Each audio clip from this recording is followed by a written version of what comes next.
अब आएंगे लाइव।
तो रूम का फैन बंद करता हूँ, ये वाला बात।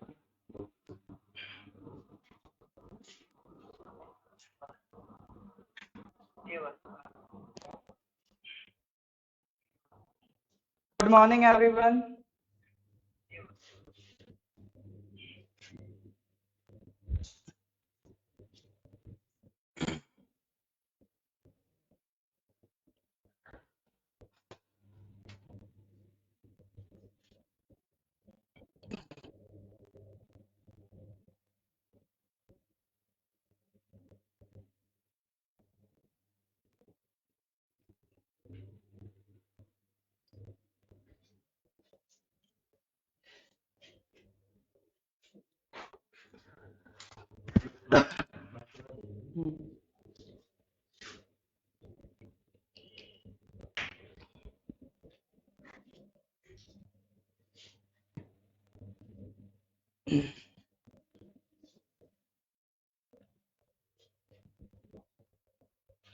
Good morning everyone.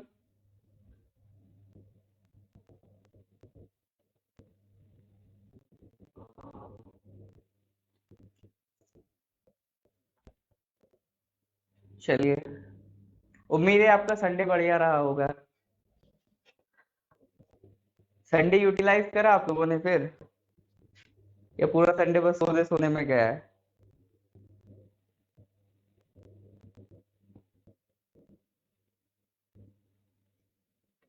Good morning.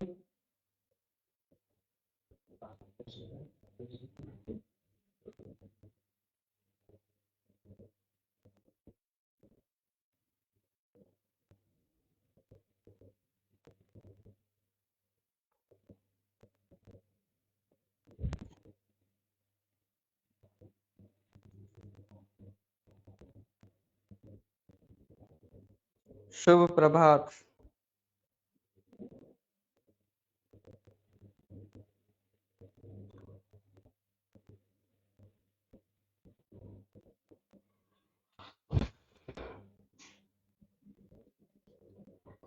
चलिए, बाकी लोग भी जल्दी से जुड़ जाएं, फिर स्टार्ट करते हैं।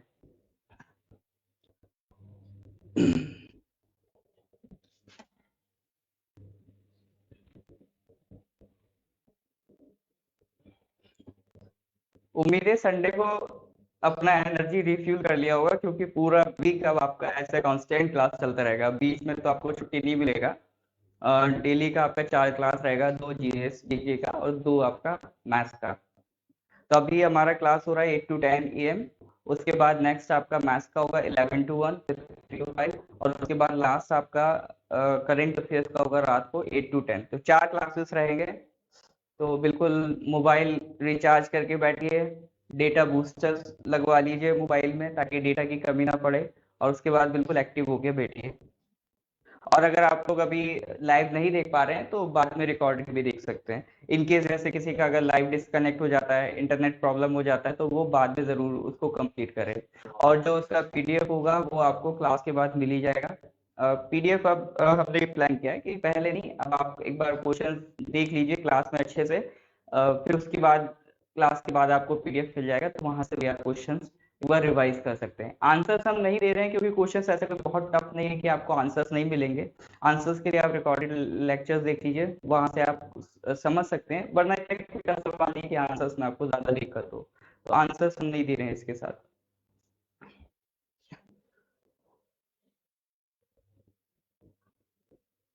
टेस्ट सीरीज 2 का आंसर की मैं भेज चुका हूँ।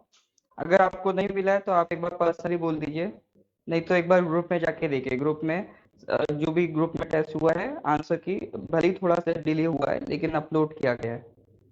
कल का भी जो टेस्ट किया गया था, कल का भी आंसर की अपलोड हो चुका है। अगर नहीं दिख रहा हो आपको तो मैसेज कर देना, भेज दूंगा।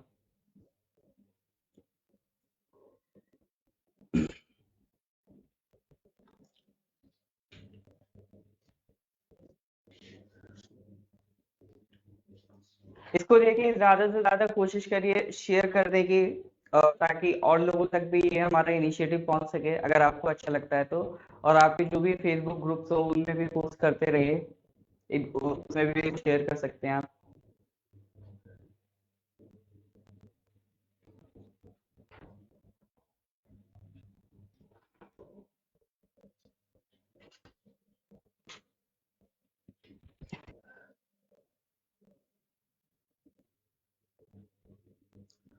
ठीक है, तो आज हम लोग पार्ट 3 कर रहे हैं पॉलिटी में, मतलब आज हमारा डिस्कशन का पार्ट 3 रहेगा। इससे पहले पार्ट 1 पार्ट 2 में हमने आपका 50 क्वेश्चंस कवर कर लिए थे इंडियन पॉलिटी के। टारगेट ये टोटल 100 क्वेश्चंस कर लेंगे 4 लेक्चर्स में, तो एक 100 क्वेश्चंस आपका एक अच्छा पोर्शन हो जाता है रिवीजन से रिलेटेड। तो पार्ट 1 पार्ट 2 में कुछ बेसिक बेसिक ही क्वेश्चंस करे थे, इस पार्ट में भी हम बेसिक ही क्वेश्चंस करेंगे। बेसिक क्वेश्चंस हम इस तरह के करते आए थे कि जैसे एक क्वेश्चन था, इलेक्शन कमीशन ऑफ इंडिया से रिलेटेड कौन सा आर्टिकल है। तो जल्दी से बताइए, इलेक्शन कमीशन ऑफ इंडिया से रिलेटेड हमने कौन सा आर्टिकल पढ़ा था? इलेक्शन कमीशन ऑफ इंडिया से रिलेटेड कौन सा आर्टिकल पढ़ा था?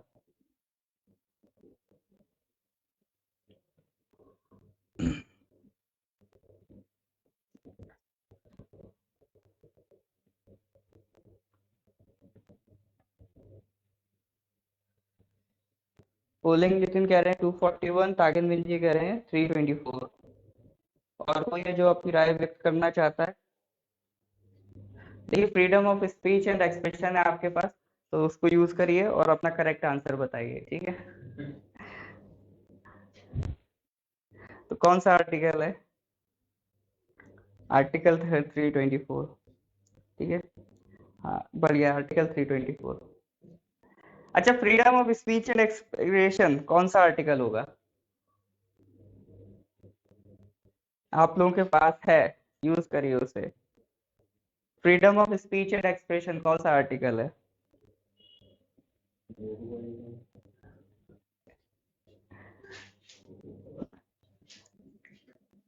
ओली लिखित कह रहे हैं आर्टिकल 19, बहुत बढ़िया।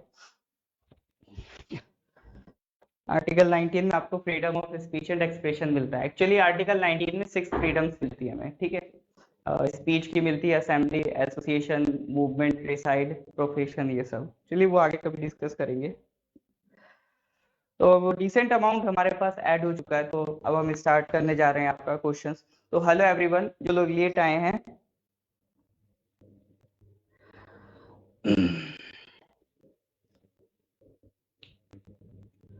मित्रा शक्ति शाम में बात कर लेंगे इससे रिलेटेड, अभी आप पॉलिसी कर लीजिए। चलिए, तो स्टार्ट कर रहे हैं पॉलिटी का डिस्कशन। पहला क्वेश्चन, तो जो लोग लेट आए हैं तो अब हम स्टार्ट करने जा रहे हैं, ऐसा नहीं आपको कुछ छूट गया है, तो बिल्कुल अब स्टार्ट होने जा रहा है, तो स्टार्ट करते हैं। पहला question, what is the maximum allowed duration between last session of the resolved lok sabha and the recalling of the lok sabha? लोक सभा के 2 सेशंस के बीच में मैक्सिमम कितना ड्यूरेशन हो सकता है?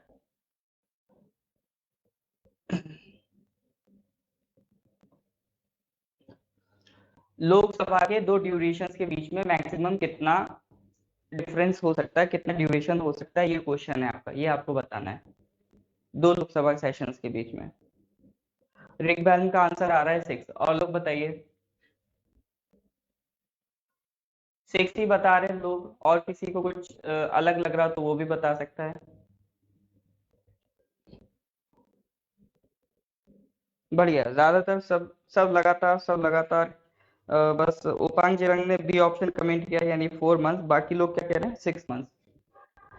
देखिए, ये सब चीजें पार्लियामेंट में लिखी है कि लोकसभा सेशन होना जरूरी है। लोकसभा सेशन हर टाइम नहीं चलता रहता है। बेसिकली कन्वेंशनली तो ये साल में 3 बार होता है। अगर हम रूल्स देखें जो लोकसभा के हैं, उसमें ये लोग 3 बार कराते हैं। एक बार विंटर में कराएंगे, एक बार मानसून सेशन होगा, एक बार आपका बजट सेशन होता है। तो 3 सेशंस होते हैं। एक एक आपका ये जून जुलाई अगस्त में हो जाएगा, एक आपका ये नवंबर दिसंबर, एक आपका फरवरी। तो 3 बजट सेशन होते हैं। लेकिन मिनिमम 2 होने चाहिए। मिनिमम 2 की डिमांड ऐसे आती है कि आपका 12 महीने होते हैं, तो 12 महीने में 2 सेशंस के बीच में 6 महीने से ज्यादा का डिफरेंस नहीं हो सकता। ये लिखित बात है। तो 6 महीने से ज्यादा डिफरेंस ना हो, इसीलिए क्या करते हैं, साल में 3 बार सेशंस बुलाते हैं। इससे ज्यादा भी सेशंस बुला सकती है पार्लियामेंट, इससे कम भी सेशन बुला सकती है। बस ध्यान किस बात पे रखना है कि 2 सेशंस के बीच में 6 मंथ से ज्यादा का डिफरेंस ना हो। तो क्वेश्चन नंबर 1 करेक्ट आंसर हो जाएगा आपका डी। क्वेश्चन नंबर 1 का करेक्ट आंसर इज डी। चलिए नेक्स्ट क्वेश्चन पे आते हैं। Next question, Indian constitution took the concept of single citizenship from. बहुत आसान सवाल है। सिंगल सिटीजनशिप का कंसेप्ट हमने कहां से उठाया है? USA, UK, Australia, Japan. जल्दी से कमेंट कीजिए।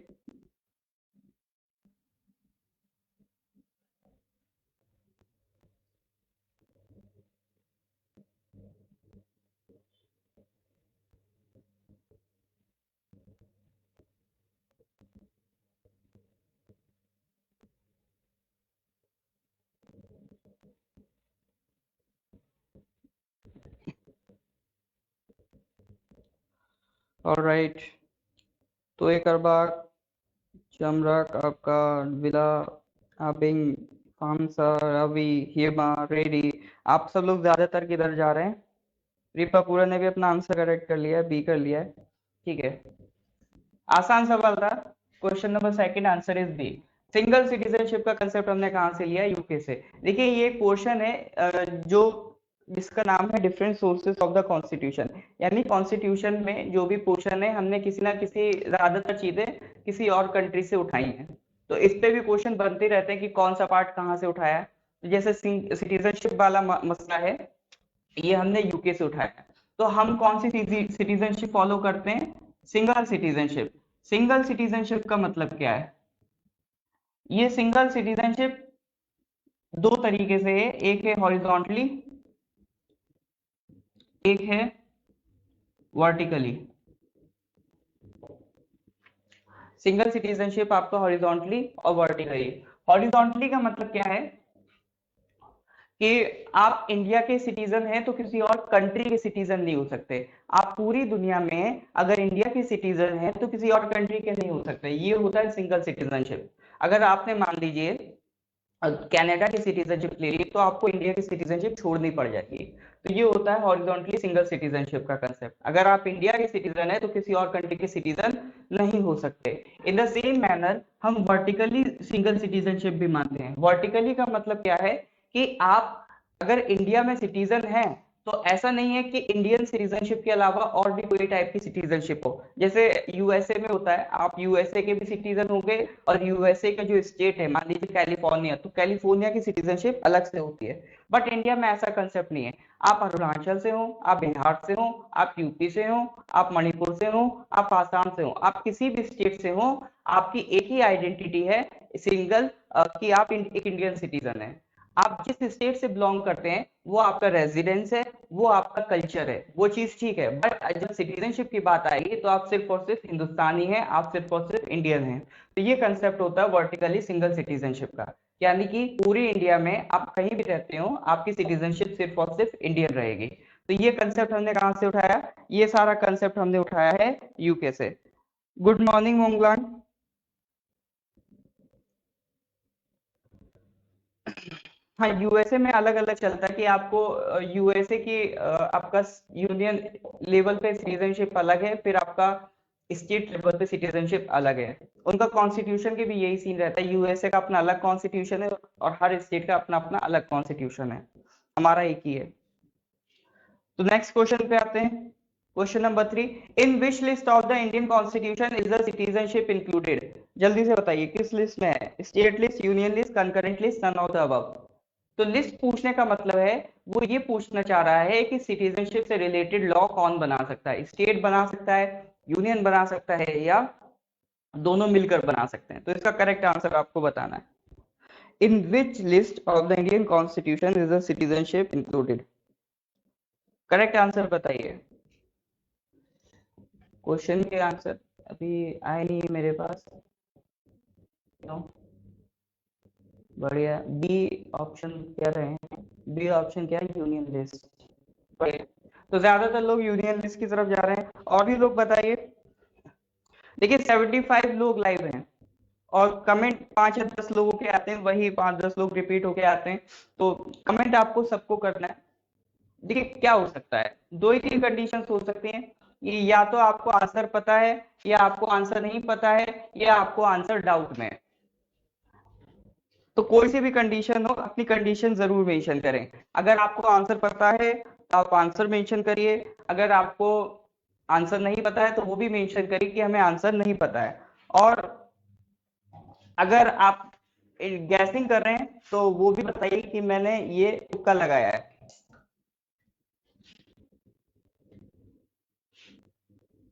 तुक्का लगाना गलत बात नहीं है, बस थोड़ा सा इंटेलिजेंट गैसिंग करिए, वो ज्यादा सही रहेगा।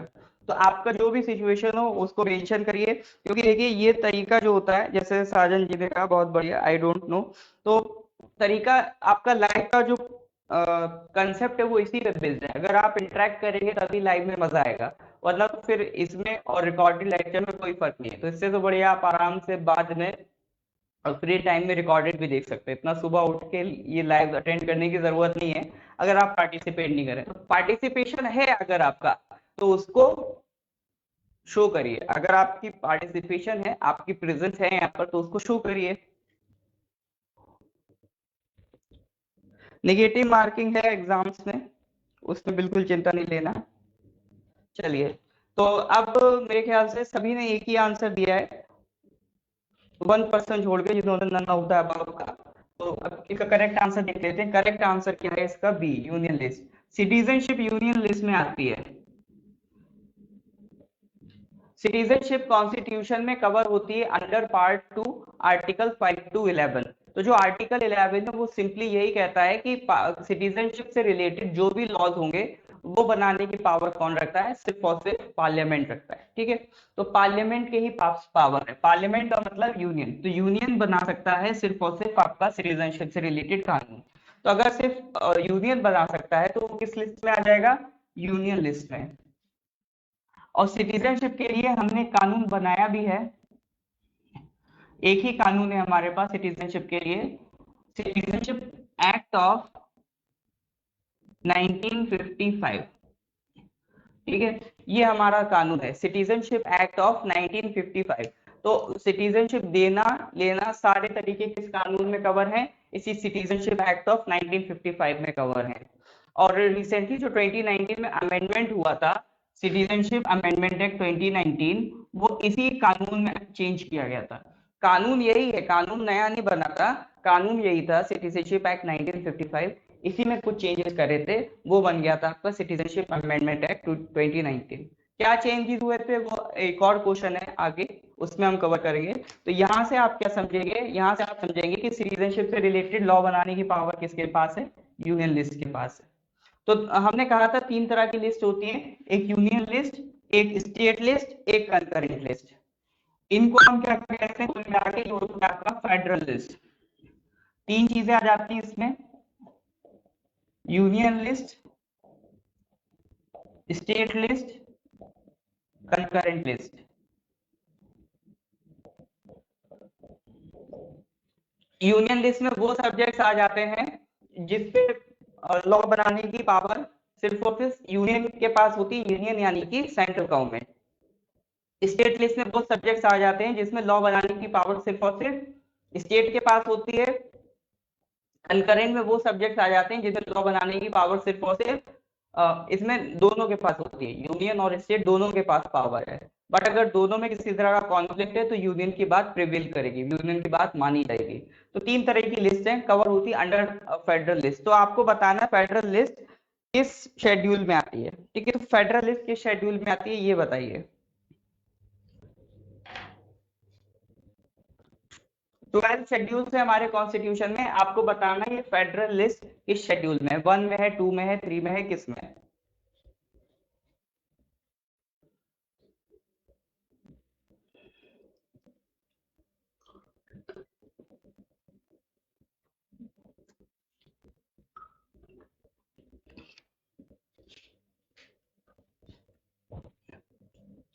चलिए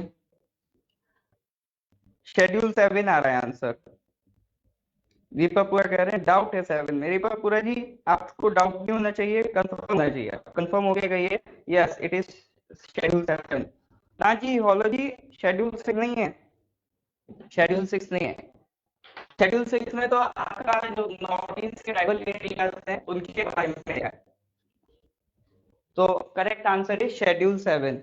तो ये सारी जो फेडरल लिस्ट है ये आपका किसमें कवर है, ये कवर है अंडर शेड्यूल 7।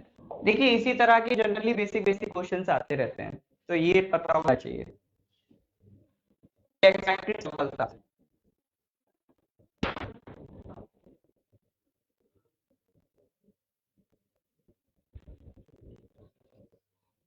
रेडी दो नहीं पता है कोई दिक्कत नहीं। अब लेकिन अगर अब आपको पता चल गया है तो अब इतना इंश्योर कर लीजिए कि अब नहीं भूलेंगे। देखिए आपको नहीं पता है कोई दिक्कत नहीं, लेकिन श्योरिटी इस बात की ले लीजिए कि अगर एक बार आपको बता दिया गया तो नेक्स्ट टाइम अब आप उसको कर पाएंगे, तो उस चीज को जरा ध्यान दीजिए। ऑटो टाइप हो गया आपसे, चलिए कोई बात नहीं, ऑटो टाइप हो जाता है। नेक्स्ट क्वेश्चन आ जाते हैं। Indian citizenship can be acquired through which of the following, क्या क्या तरीके हैं सिटीजनशिप एक्वायर करने के।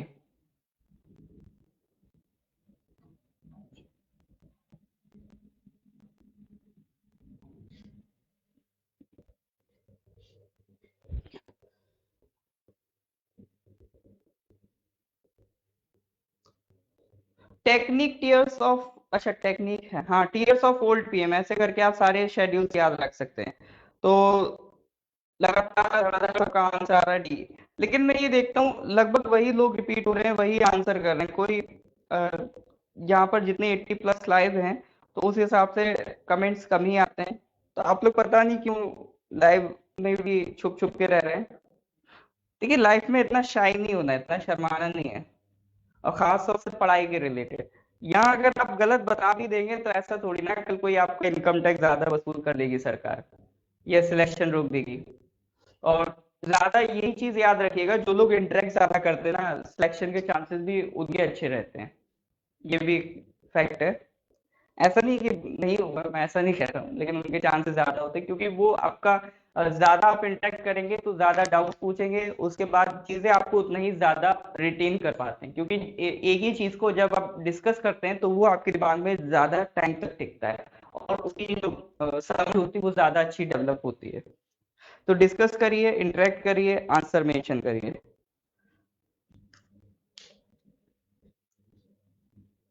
और शर्माने वाली बिल्कुल बात नहीं है, यहाँ शर्माने जैसी कोई चीज नहीं। ये आपका कोई रिश्तेदारों का घर नहीं चल रहा है, ये आपका क्लासरूम चल रहा है। आराम से बिंदास होकर जवाब दीजिए, गलत लगता है तो गलत जवाब दीजिए।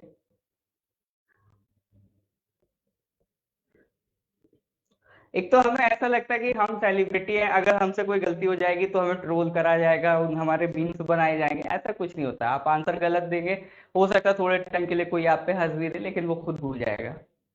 और कल जब आप सिलेक्शन ले लेंगे तो फिर वही लोग जो आप पे हंस रहे थे फिर वो अचंभा करेंगे, अरे ये तो सिलेक्शन ले गया। ये ऐसा हमेशा देखा गया है। हम लोग भी जब कोचिंग में थे ऐसे, तो ऐसे लोग थे जो आपका बहुत मजाक बनवाते थे, जिनका बहुत मजाक बनता था, लेकिन फाइनली वही सिलेक्शन भी लेके चले गए। तो मजाक से नहीं डरना है। और अगर फिर भी अब तो लाइव में तो और कोई टेंशन नहीं, अगर आपको अगर फिर भी लग रहा है कि चलो नहीं शर्माना है, कोई गलत जवाब दे दिया तो एम्बैरेसमेंट होगा, तो एक कोई फर्क मतलब क्या नाम चेंज करके कोई भी आईडी बना लीजिए दूसरे नाम से, कुछ भी बना सकते हैं, शाहरुख खान, अमिताभ बच्चन, इस तरह से। तो ज्यादातर लोग आंसर क्या दे रहे हैं? All of the above. तो Indian citizenship can be acquired through which of the following? तो इंडियन सिटीजनशिप एक्वायर करने के 5 तरीके हैं, और 5 में से 3 आपका मेंशन है, तो करेक्ट आंसर तो यही है, 4 का आंसर है डी। ठीक है, 4 का करेक्ट आंसर तो डी है आपका। अब यही जो कानून है सिटीजनशिप एक्ट 1955, इसी से हमें 5 तरीके मिलते हैं टू एक्वायर सिटीजनशिप। क्या क्या? By birth, bye decent, by registration, by naturalization,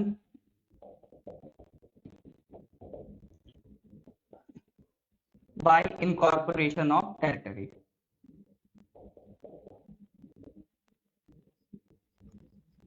ठीक है, तो ये 5 तरीके हैं सिटीजनशिप गेन करने के। जो क्लासरूम स्टूडेंट्स है वो जानते हैं, मैं ये अब उनका नोट्स में भी लिखा है और ये मैं क्लास में भी हमेशा डिस्कस करता हूँ। सिटीजनशिप गेन करने के 5 तरीके हैं। Number 1 birth, 2 descent, 3 registration, 4 naturalisation, 5th by incorporation of territory. By birth का मतलब है कि अगर आप इंडिया में जन्म लेते हैं तो आपको इंडिया की सिटीजनशिप मिल सकती है। दूसरा डिसेंट, अगर आपके पेरेंट्स इंडियन है तो भले ही आप दूसरी कंट्री में भी जन्म लेते हैं तो भी आपको इंडिया की सिटीजनशिप मिल जाएगी। बाय रजिस्ट्रेशन, आप किसी फॉरेनर पर्सन से शादी कर लेते हैं बट आप खुद इंडियन हैं, तो आप उस फॉरेनर पर्सन को इंडिया में लेके आएंगे, तो कुछ साल जब वो इंडिया में स्पेंड कर लेंगे उसके बाद आप उनकी सिटीजनशिप के लिए अप्लाई कर सकते हैं फॉर इंडियन सिटीजनशिप। तो वो तरीका क्या होता है, आप उनके लिए रजिस्ट्रेशन करेंगे, वो कहलाएगा बाय रजिस्ट्रेशन। बाय नेचुरलाइजेशन, जैसे कोई पर्सन है कई सालों से इंडिया में रह रहा है, वीजा पे रह रहा है, या फिर जिसका कोई इंडिया से कनेक्शन नहीं है। जैसे बर्थ में क्या है, आप इंडिया में जन्म लिया, डिसेंट में क्या है, आपके पेरेंट्स इंडियन है, रजिस्ट्रेशन में क्या है, आपका स्पाउस इंडियन है। तो ये 3 तरीके तो तब लागू होते हैं जब आपका इंडिया से कोई ना कोई कनेक्शन है।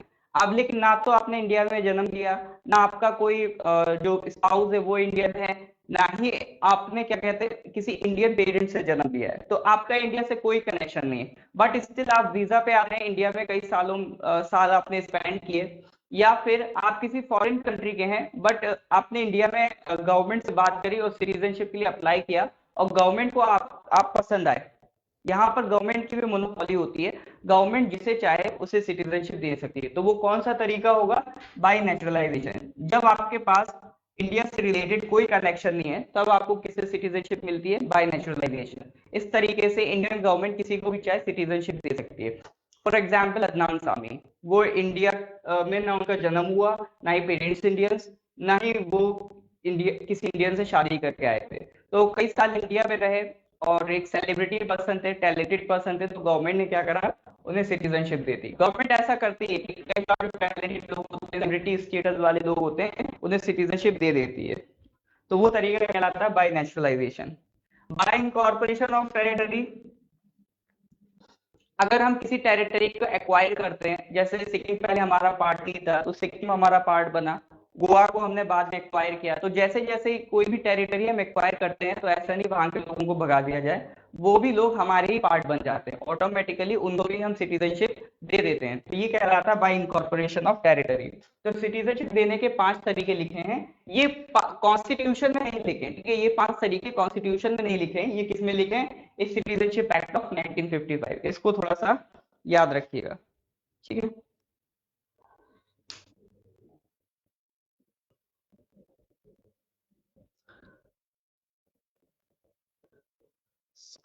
क्वेश्चन पे क्या कंफ्यूज है? Question is sovereignty under constitution, Indian constitution belong to, एक बार क्वेश्चन आप अपना प्रॉपर करके भेजिए, क्वेश्चन मेरे को क्लियर नहीं हो रहा, आप कहना क्या चाह रहे हैं? ठीक है चामरक जी, क्वेश्चन क्लियर करके भेजिए, क्वेश्चन मेरे को समझ में नहीं आ रहा, आप कहना क्या चाह रहे हैं इसमें? अगस्त बुगांग कह रहे हैं नाश्ता किया सर? नहीं अभी तो नहीं किया, बट डेफिनेटली कर लेंगे क्लास के बाद। आप लोग करके आए हैं ना नाश्ता? चलिए, तो नेक्स्ट क्वेश्चन पे आते हैं। Which of the following statements is true regarding Citizenship Amendment Act 2019? It amends the Citizenship Act 1955. It provides for Indian citizenship to persecuted religious minorities from Afghanistan, Bangladesh and Pakistan who are mainly Muslims. तो आपको बताना है दोनों option सही हैं, दोनों गलत हैं, या A1 सही है या 2 सही है या कोई सही नहीं है। ठीक है, हाँ वही बस बगान में कह रहा हूँ। आप वो क्वेश्चन एक बार क्लियर कर दें, क्वेश्चन कहना क्या चाह रहे हैं, फिर हम इसको डिस्कस करेंगे। गणेश शेखर कह रहे हैं आरटीआई कैसे फाइल करें। इंफॉर्मेशन कमिश्नर के पास जाइए, उनकी वेबसाइट वगैरह होती है आरटीआई की, उस पे आप फाइल कर सकते हैं। मैं वकील नहीं हूँ कि आरटीआई फाइल करना बताऊँ आपको। गूगल करके 50 तरीके मिल जाएंगे, और एग्जाम में नहीं पूछेगा आरटीआई कैसे फाइल करें, ज्यादा से ज्यादा फुल फॉर्म पूछ लेगा आरटीआई की। ठीक है, तो इसमें बहुत मिक्स्ड आंसर आ रहे हैं। कोई कह रहा है only one, कोई कह रहा है सी, बोथ सही हैं। वन सी वाले भी अच्छा खासा अमाउंट रख रहे हैं, मेजोरिटी वाले सी की तरफ जा रहे हैं, मेजोरिटी सी की तरफ जा रही है। बट मैं नोटिस कर रहा हूँ वन आंसर किसने दिया है।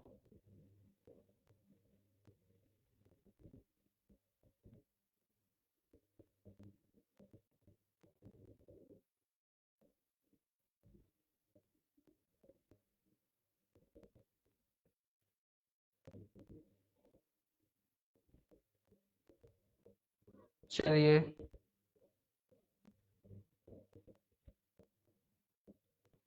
एफ एफ कौन सा आंसर है? एफ कोई आंसर नहीं, कुछ आंसर नहीं। ठीक है, ए, जैसे ही मैंने कहा ए वालों को नोटिस कर रहा हूँ, तो लग रहा है ए वालों का अमाउंट बढ़ गया है। कुछ लोग बी भी कह रहे हैं, कुछ बाकी ए और सी वाले ज्यादा हैं। ए कहने का मतलब है कि आप फर्स्ट ऑप्शन करेक्ट मान रहे हैं, और सी कहने का मतलब है आप लोग दोनों ऑप्शन करेक्ट मान रहे हैं। यानी दोनों केसेस में आप लोग फर्स्ट ऑप्शन तो करेक्ट मान रहे हैं डेफिनेटली। अभी यही जस्ट हमने डिस्कस किया था कि सिटीजनशिप एक्ट 1955 को अमेंड करके ही आपका सिटीजनशिप अमेंडमेंट एक्ट 2019 बना है, CAA 2019। तो फर्स्ट ऑप्शन तो ठीक है, इसमें कोई डाउट नहीं होना चाहिए। बवाल कहाँ हो रहा है? सेकंड ऑप्शन में, कि सेकंड ऑप्शन गलत है या नहीं है। तो सेकंड ऑप्शन तो वैसे पता ही होना चाहिए बहुत, ये तो इतनी फेमस खबर है, CAA 2019। वैसे तो बहुत ज्यादा आप अगर CA 2090 देखेंगे तो बहुत ज्यादा डिटेल में आपको चीजें मिलेंगी। बट पहली बात तो ना वो हमारे एग्जाम के लिए इतना रेलिवेंट है, ना अभी वो टाइम है हमारे पास कि उसको हम डिस्कस करें। डेफिनेटली CA इन सब से रिलेटेड भी हम वीडियोस बनाएंगे, बट एक बार आपका SI का स्क्रीनिंग निपट जाए, फिर उसके बाद हम आपका कंसेप्चुअल वीडियोस भी बनाएंगे, जिसमें आपको एक प्रॉपर कंसेप्ट भी सिखाएंगे, इंपॉर्टेंट जजमेंट्स के बारे में डिस्कस करेंगे, इंपॉर्टेंट कंसेप्ट डिस्कस करेंगे। अभी हम फैक्चुअल बेस्ड चल रहे हैं कि आपके एग्जाम की स्क्रीनिंग निकालने के लिए जो चीजें काम आती हैं। तो देखिए CAA 2019, इसमें जो बेसिकली जो सारा फंडा है इस एक्ट का, वो इस बात पे टिका है कि 3 कंट्रीज इन्होंने सेलेक्ट कर ली हैं, पाकिस्तान, बांग्लादेश और अफगानिस्तान। ठीक है, इन्होंने ये कहा कि हमने 3 कंट्रीज सेलेक्ट कर ली, और इन 3 कंट्रीज की परसिक्यूटेड माइनॉरिटीज, तो इन 3 कंट्रीज की माइनॉरिटीज कौन कौन से रिलीजन्स हो गए? 6 religions, Hindu, Christian, Sikh, Buddhist और जैन और पारसीज। ठीक है, तो 6 रिलीजन्स हो गए आपके, 6 रिलीजन्स ये कहे गए इन कंट्रीज के परसिक्यूटेड माइनॉरिटीज। पहली बात तो ये कहा गया इंडिया के नेबर में, इंडिया के नेबर में और भी कंट्रीज हैं, बट इन्हीं 3 को क्यों सिलेक्ट किया गया? क्योंकि ये 3 एक रिलीजन पे बेस्ड कंट्रीज हैं, यानी इनका एक रिलीजन को पैट्रोनाइज किया गया है। पाकिस्तान, बांग्लादेश और अफगानिस्तान तीनों कैसी कंट्रीज हैं? इस्लामिक कंट्रीज हैं। तो ये कैसी हैं? रिलीजियस कंट्रीज हैं, इनका जो पूरा कॉन्स्टिट्यूशन है वो रिलीजियस कॉन्स्टिट्यूशन है। तो ये 3 कंट्रीज, इनमें माइनॉरिटीज कौन कौन है? मुस्लिम्स के अलावा सभी माइनॉरिटीज हैं। तो मुस्लिम्स के अलावा किन किन को लिखा? Hindu, Christian, Sikh, Buddhist, Jain, Parsis, ये 6 कम्युनिटीज को लिखा। ठीक है। और ये कहा गया है कि ये लोग आपका, ये जो परसिक्यूटेड माइनॉरिटीज हैं, तो इन कंट्री से जो भी लोग इंडिया रेफ्यूजी स्टेटस लेके आए, जैसे कई लोग हैं बॉर्डर क्रॉस करके ये कंट्रीज छोड़ के आए हैं, क्योंकि अफगानिस्तान, पाकिस्तान, बांग्लादेश में उनके साथ एट्रोसिटीज हो रही थी, उन्हें परसिक्यूट किया जा रहा था। तो जब वो लोग इंडिया आ गए हैं, तो उनको सिटीजनशिप देने के लिए ये कानून बना है, ये अमेंडमेंट किया गया है, सीएए 2019। तो बेसिकली सीएए 2019 किसके लिए? इन 3 कंट्रीज के लिए। 2 बातें याद रखिए, कंट्रीज कौन कौन सी हैं और कम्युनिटीज कौन कौन सी हैं। बेसिकली मुस्लिम के अलावा बाकी 6 कम्युनिटीज हैं। ठीक है। कंट्रीज कौन कौन सी हैं, कम्युनिटीज कौन कौन सी हैं, इसको थोड़ा सा याद रखिए। ठीक है। टेरेसा मुर्सू जी कह रही है याद आ गया, जल्दी में ऑप्शन सी लिख दिया था। देखिए, जल्दी का काम शैतान का होता है, सीधी सी बात है, जल्दी नहीं करनी है। और हमेशा एक चीज याद रखिए, भले ही आपको आंसर आता हो, ये आपको इंटरव्यू में बहुत हेल्प करेगा। जैसे अगर आप इंटरव्यू देने गए और वो पूछ रहा है how many schedules are in the constitution, 12, इतना तेजी से आंसर नहीं देना है, आंसर पोलाइटली देना है, थोड़ा सा पॉज लेके देना है। जो बुद्धिमान लोग हैं, जो समझदार लोग हैं, वो थोड़ा सा आंसर तुरंत नहीं देते हैं, वो पहले थोड़ा सा एक पॉज लेते हैं, उसके बाद आंसर देते हैं। क्योंकि एक समझदार इंसान जो भी आंसर देता है सोच समझ के देता है। अगर आप खट से तुरंत आंसर दे रहे हैं, इसका मतलब आपने क्वेश्चन सुना ही नहीं, आप जल्दबाजी में हैं। तो जल्दी का काम सिर्फ शैतान का होता है। 2 चीजें हैं, ठीक है। एक कहावत है, जल्दी का काम शैतान होता है, और एक कहावत है, आराम हराम है। तो बहुत स्लो भी नहीं होना है, बहुत फास्ट भी होना है, एक मीडियोकर स्पीड में चलना है। चलिए, तो डी इज करेक्ट।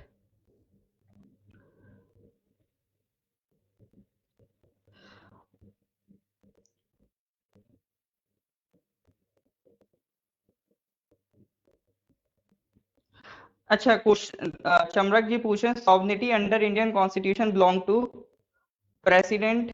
देखिए, प्रेसिडेंट भी सॉवरेन नहीं है, वो भी प्राइम मिनिस्टर के कहने पे काम करता है। पार्लियामेंट भी सॉवरेन नहीं है। ठीक है, पार्लियामेंट भी सॉवरेन नहीं है, क्योंकि वो भी वही कानून बनाएगी जो अंडर कॉन्स्टिट्यूशन होगा।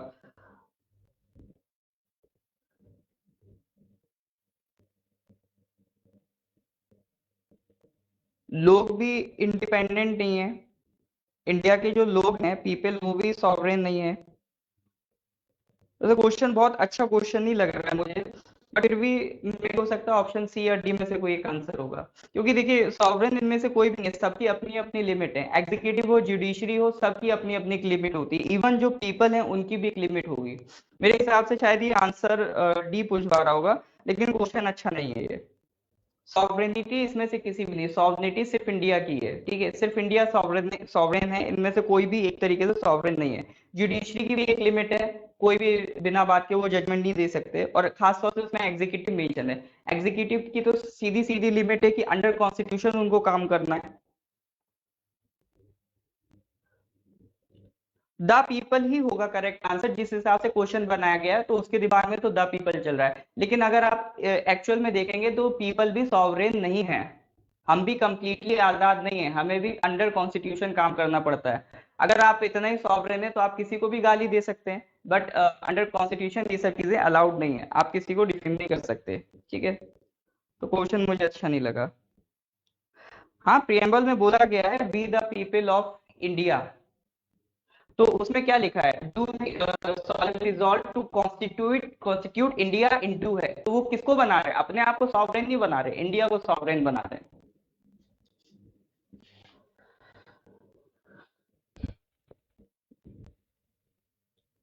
क्वेश्चन जिस तरह से फ्रेम किया गया है, तो ऑप्शन डी ही होगा। लेकिन क्वेश्चन अच्छा नहीं है, क्वेश्चन में फॉल्ट है, क्योंकि एक्चुअल में पीपल भी सॉवरेन नहीं है। क्योंकि जब आप थोड़ा अच्छे लेवल पे तैयारी करेंगे, तो आपको यही पढ़ाया जाता है कि कंट्री सॉवरेन नहीं है, इंडिविजुअल पीपल सॉवरेन नहीं होते हैं।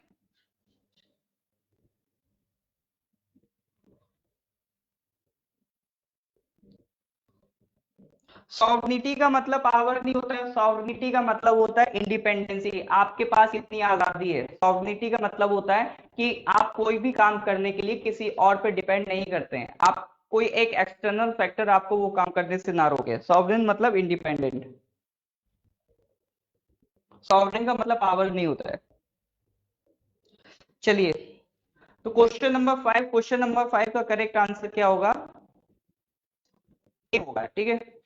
तो यहाँ से क्वेश्चन नंबर 5 का आंसर लिख देता हूँ ए। जो लोग सिर्फ आंसर नोट डाउन करने के लिए आते हैं, अब वो नींद से जाग जाए और जल्दी से क्वेश्चन नंबर 5 का आंसर ए लिख लें। ए मतलब ओनली ऑप्शन 1 इज करेक्ट। ऐसे भी कुछ लोग होते हैं जो सिर्फ आते हैं कि बस आंसर मिल जाए, बस क्वेश्चन मिल जाए, आंसर मिल जाए, बस हो गया अपना काम, जिंदगी संवर गई। चलिए आगे देखते हैं।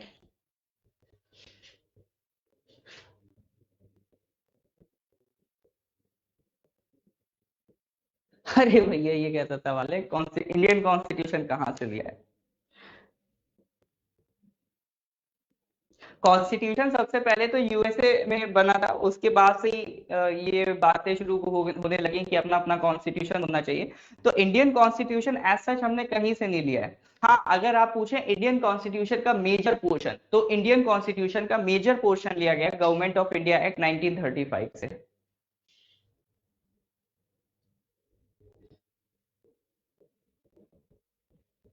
और अलग अलग पार्ट हम डिस्कस करते हैं कि इंडियन कॉन्स्टिट्यूशन में फंडामेंटल राइट्स कहाँ से लिए, फंडामेंटल ड्यूटीज कहाँ से लिए, डीपीएसपी कहाँ से लिए, ये सब नहीं करते, इंडियन कॉन्स्टिट्यूशन कहाँ से लिया गया है, ठीक है। I would recommend self note बनाइए, बट पीडीएफ भी इसकी मिलेगी आपको, ठीक है। जो लंबे लंबे क्वेश्चन है वो लिखने की जरूरत नहीं है, बस एक आइडिया रखिए। पीडीएफ आपकी इसको डेफिनेटली क्लास के बाद हम आपके जो व्हाट्सएप ग्रुप है उस पर अपलोड कर देंगे।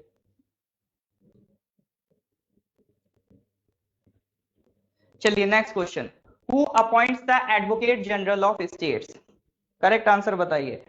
एडवोकेट जनरल जो होते हैं स्टेट्स के, उन्हें कौन अपॉइंट करता है? ये बहुत आसान सवाल है, हम कई बार डिस्कस कर चुके हैं, एटलीस्ट 2 बार डिस्कस कर चुके हैं, ये हम तीसरी बार कर रहे हैं। तो आंसर इसमें करेक्ट आना चाहिए।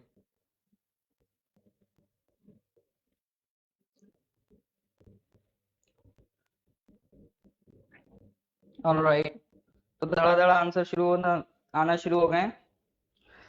तागे आगे कह रहे हैं प्रेसिडेंट, चांदनी कह रहे हैं प्रेसिडेंट, बाकी सब किधर जा रहे हैं? ए। तो here again majority wins. Correct answer is A, question number 6 का ए। जो लोग सिर्फ आंसर नोट कर रहे हैं वो क्वेश्चन नंबर 6 का आंसर लिख लें ए। देखिए सुबह का टाइम है, मौसम अच्छा होगा, तो कई लोग हो सकता है अपना खूब बेड में लेट के तकिया वकिया लगा के आराम से देख रहे हो, तो नींद से थोड़ा जागिए, थोड़ा अलर्टनेस पे आइए और दीवार से बाहर निकलिए और आंसर लिखिए, ठीक है। क्वेश्चन नंबर 6 का आंसर ए। तो governor of state appoints the advocate general.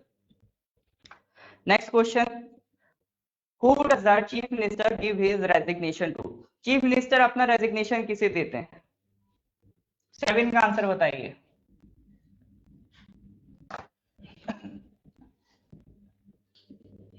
Who does the chief minister give his resignation to? किसे मिलता है रेजिग्नेशन चीफ मिनिस्टर का?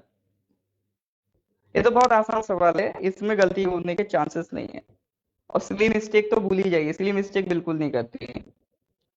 नाज़िम जी, गणेश याकर, तादर नाकुम, नहीं भाई ऐसी डी वाली गलती तो एटलीस्ट प्लीज मत करिए।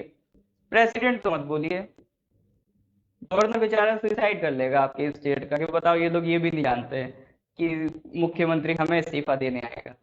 जो काम प्रेसिडेंट करता है सेंट्रल लेवल पे, सेम काम गवर्नर करता है स्टेट लेवल पे। वहां प्रेसिडेंट अपॉइंट करता है प्राइम मिनिस्टर, यहाँ गवर्नर अपॉइंट करता है प्राइम मिनिस्टर। तो अगर गवर्नर अपॉइंट कर रहा है प्राइम मिनिस्टर, तो रेजिग्नेशन भी कौन लेगा? गवर्नर ही लेगा, ठीक है। तो करेक्ट आंसर क्या है आपका? गवर्नर। तो 7 का आंसर है बी। 7 का है आंसर बी। अब आप लोग ये काम करिए, आप जिस भी स्टेट से बिलोंग करते हैं अपने अपने स्टेट के गवर्नर का नाम मेंशन कर दिए, ठीक है। 7 का आंसर है बी।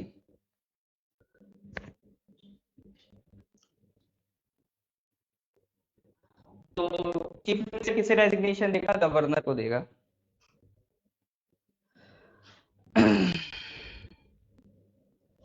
अरे बाबा, अपने अपने स्टेट का गवर्नर बोले, मैंने लिख दीजिए। तो ज्यादातर अरुणाचल के ही होंगे, तो बीडी मिश्रा साहब का ही नाम आएगा। तागिन जी, जिमी यादव, याद क्या नाम है आपका, जिमी याबू जी, और रेस्ट फॉलोइंग जो भी लोग हैं, थोड़ा सा, भले ही आप अभी बीडी मिश्रा लिख रहे हैं, लेकिन आपको मैं थोड़ा सा अलर्ट कर दूं, एग्जाम में आपको अगर पूछा जाए वाइवा वगैरह में कि गवर्नर कौन है, तो बीडी मिश्रा नहीं बोलना, आपको बोलना है retired mister, retired brigadier BD Mishra, ठीक है। तो उनका डेजिग्नेशन वगैरह इज्जत के साथ मेंशन करिए। डॉक्टर बीडी मिश्रा, हाँ जी, मुसू जी ने बढ़िया लिखा है, डॉक्टर, बढ़िया। ऑल राइट, चलिए। हाँ, ऑनरेबल वर्ड आपका मैंने बताया था पहले भी, पोजीशन के साथ लगता है। जैसे गवर्नर लिखे तो उससे लिख सकते हैं ऑनरेबल गवर्नर।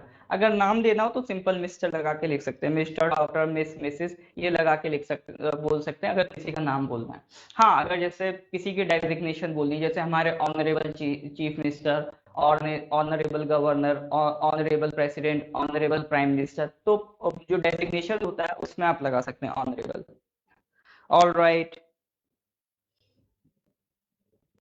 नेक्स्ट क्वेश्चन पे आ जाइए। Question number 8, what is the minimum age to become the chief minister of any state. बहुत आसान सवाल है, जल्दी से बताइए, मिनिमम एज क्या चाहिए चीफ मिनिस्टर बनने के लिए। What is the minimum age to become chief minister of any state. 30 साल, 35 साल, 25 ईयर्स, 21 ईयर्स। चार ऑप्शंस, करेक्ट आंसर बताइए।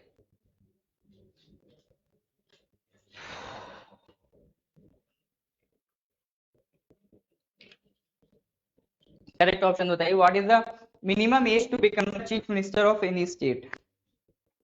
आंसर होना शुरू। मार्जिन कह रहे हैं 25, बढ़िया। सबसे पहला आंसर मार्जिन का आया है। ऑलराइट, 25। आसान सा सवाल है, इसमें मैं क्या ही बताऊं, अब है तो है। 8 का आंसर क्या है, सी, 25 ईयर से चीफ मिनिस्टर बनने की मिनिमम एज, यानी लेजिस्लेटिव असेंबली में जाने की मिनिमम एज कितनी है, 25 ईयर्स। बढ़िया, नेक्स्ट आ जाइए। Which article in the Indian Constitution provides for the post of CAG, Controller and Auditor General of India? Article पूछा है, क्वेश्चन नंबर 9। ये मुझे लगता है कुछ लोग गड़बड़ करेंगे, बट फिर भी जिनको नहीं पता वो सिंपली लिख सकते हैं डोंट नो, या फिर चाहे तो खट से गूगल कर सकते हैं, जैसे गूगल करेंगे तुरंत आपको आर्टिकल दिख जाएगा, तो वहां से गूगल करके भी बता सकते हैं। तो करेक्ट आंसर आपको बता देना, करेक्ट आंसर क्या है, which article provides for the CAG. CAG के बारे में कौन सा आर्टिकल है। अभी लगातार 2-3 सवाल कैग से ही रिलेटेड है, तो अब कैग टॉपिक पे आ जाइए। कैग के लिए कौन सा आर्टिकल है, जल्दी जल्दी बताइए।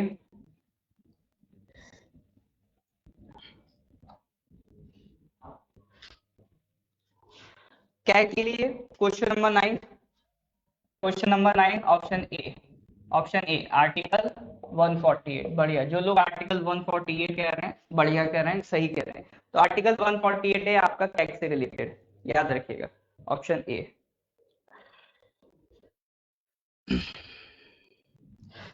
रामानुजम जी, के वेणुगोपाल अटॉर्नी जनरल हैं, अटॉर्नी जनरल की बात नहीं हो रही है यहाँ पर, कैग की बात हो रही है। CAG is a different thing. CAG के लिए फुल फॉर्म आपकी देखिए, जो स्क्रीन है फुल फॉर्म आपको दिखी रही होगी, कंट्रोलर, तो ये COMP होता है, ठीक है। तो स्पेलिंग याद रखिएगा, क्योंकि हो सकता है आपके एग्जाम में डायरेक्ट कैग की फुल फॉर्म पूछ ले, तो फुल फॉर्म भी याद होना चाहिए। कंट्रोलर नहीं है, CON नहीं है, M है, M फॉर मंकी वाला M है, ठीक है। तो COMPTROLLER, controller and auditor general of India. इसका काम क्या होता है, जो सेंट्रल गवर्नमेंट है, स्टेट गवर्नमेंट है, उनके फाइनेंस को देखता है, ये ऑडिट करता है, ये देखता है कि गवर्नमेंट ने जहां पर पैसा बोला था खर्च करने के लिए वहीं तो खर्च कर रही है, कहीं और तो खर्च नहीं कर रही है। एक तरीके से गवर्नमेंट का जो पर्स है उसको चेक करता है, तो उस पर नजर रखने के लिए ये पोजीशन बनाई गई है कैग की। तो आर्टिकल 148 के तहत कैग बनता है। नेक्स्ट क्वेश्चन, कैग को अपॉइंट कौन करता है, प्राइम मिनिस्टर करते हैं, CGI करते हैं, प्रेसिडेंट करते हैं, वाइस प्रेसिडेंट। अच्छा, कैग आर्टिकल 148 में लिखा है तो इसका मतलब क्या है, ये बॉडी कॉन्स्टिट्यूशन में रिटर्न है, और जो बॉडी कॉन्स्टिट्यूशन में रिटर्न होती है उसको हम क्या कहते हैं, उसको कहते हैं कॉन्स्टिट्यूशनल बॉडी। तो कैग क्या हो गया आपका, कॉन्स्टिट्यूशनल बॉडी। अब आपसे पूछ रहा है कैग को अपॉइंट कौन करता है, तो अब आपको आंसर देना है कैग का अपॉइंटमेंट कौन करता है।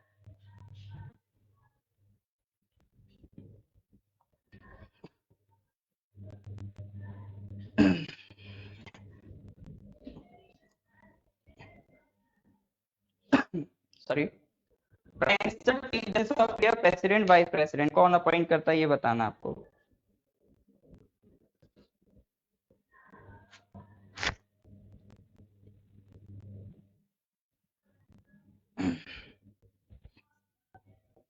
तो मेजॉरिटी आर स्पीकिंग फॉर सी, तो मेजॉरिटी किसके साथ जा रही है, ऑप्शन सी के साथ जा रही है, तो हम भी चल लेते हैं मेजॉरिटी के साथ।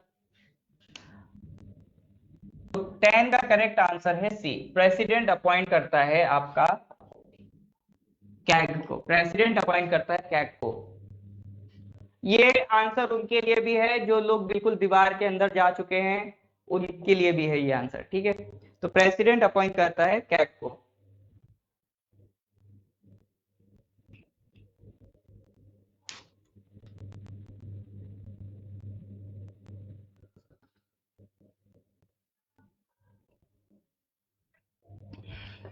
Next question, who is the current CAG of India. मैंने कहा था अभी लगातार 2-3 सवाल आपके कैग से रिलेटेड हैं। तो पहले हमने देख लिया कैग के लिए कौन सा आर्टिकल, आर्टिकल 148, कैग को अपॉइंट कौन करता है, प्रेसिडेंट अपॉइंट करता है। नेक्स्ट क्वेश्चन है कैग है कौन, करेंट कैग है कौन इंडिया का।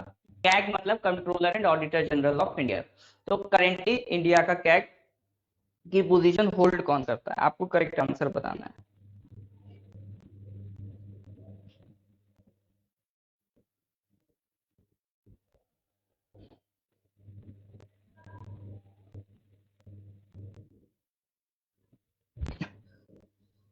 ऑलराइट, तो सभी एक ही आंसर दे रहे हैं, ए, एक का मतलब जीसी मुर्मू। बढ़िया, बहुत अच्छी बात है, बहुत बढ़िया, सही डायरेक्शन में आप लोग जा रहे हैं। 11 का correct answer is A, GC Murmu. Girish Chandra Murmu, mister Girish Chandra Murmu is the current controller and auditor general of India. तो जीसी मुर्मू। जो कैग होता है वो जो रिपोर्ट प्रिपेयर करता है वो किसको देता है, प्रेसिडेंट को सौंपता है, ठीक है। प्रेसिडेंट को रिपोर्ट रिपोर्ट सौंपेगा, और प्रेसिडेंट क्या करेगा, उसे पार्लियामेंट में पेश करेगा, और स्टेट की रिपोर्ट सबमिट करेगा, गवर्नर को करेगा, गवर्नर उसे स्टेट असेंबली में प्रेजेंट करेगा। तो ये असेंबली में जाती है या पार्लियामेंट में जाती है, ये रिपोर्ट सरकार के पास नहीं जाती। चलिए, ये 3 सवाल हो गए टैक्स से रिलेटेड, इंपॉर्टेंट जो भी टैक्स से रिलेटेड पूछा जा सकता है उसकी हमने बात कर ली।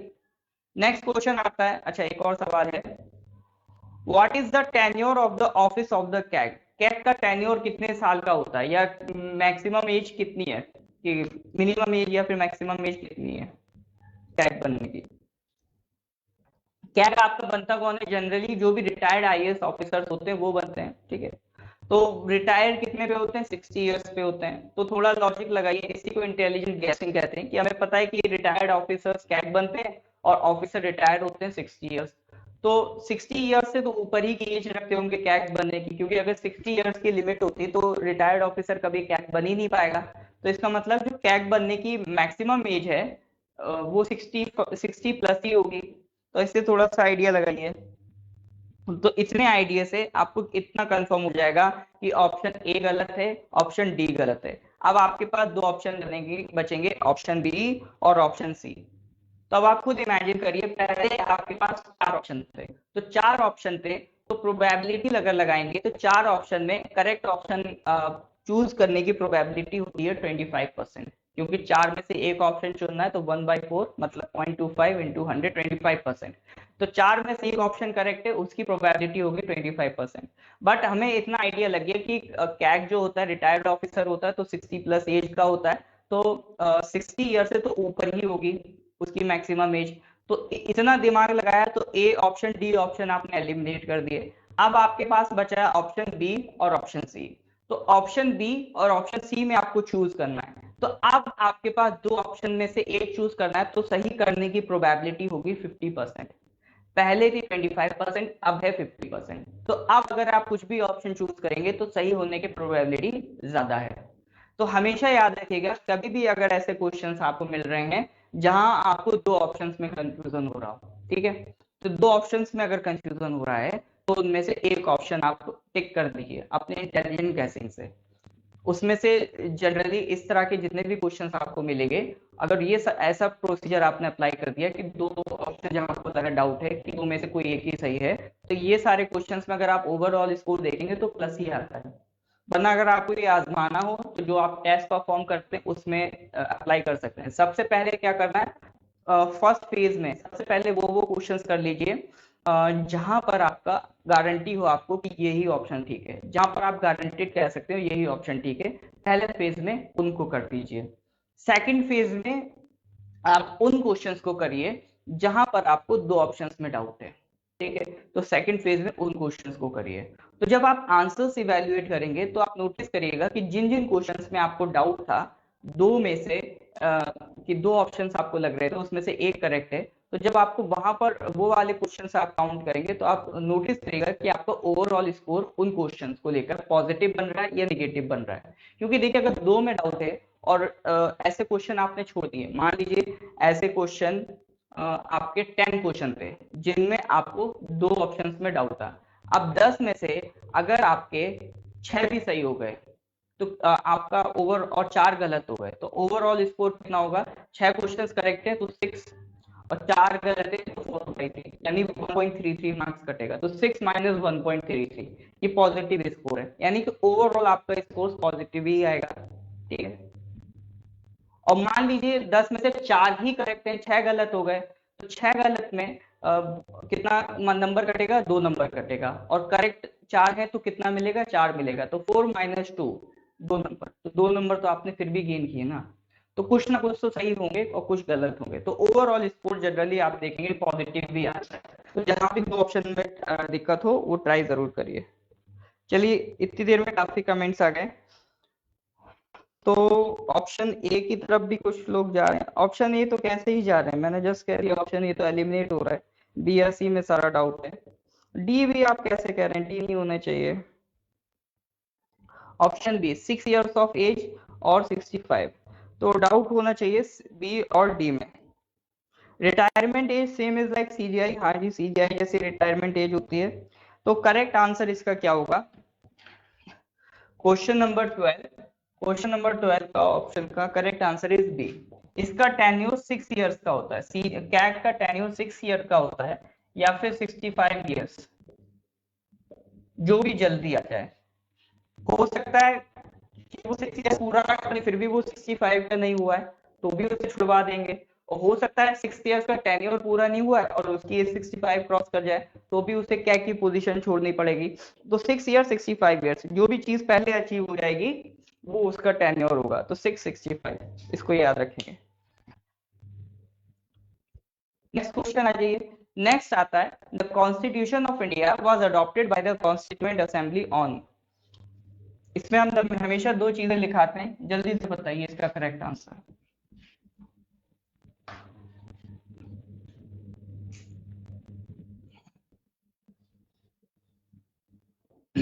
किस दिन अडॉप्ट हुआ था कॉन्स्टिट्यूशन?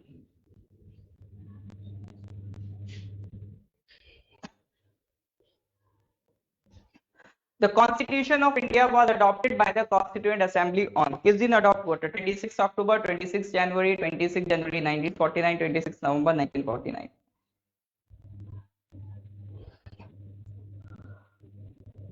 बढ़िया, जो भी लोग 13 का डी बोल रहे हैं करेक्ट बोल रहे हैं, करेक्ट आंसर है 26 नवंबर 1949।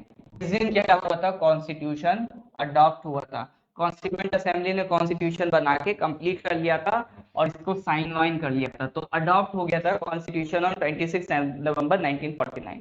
लेकिन अभी पावर में नहीं आया, कंप्लीटली पावर में नहीं आया, कुछ प्रोविजंस काम करने लगे थे इसके, बट कंप्लीटली अभी ये पावर में नहीं आया।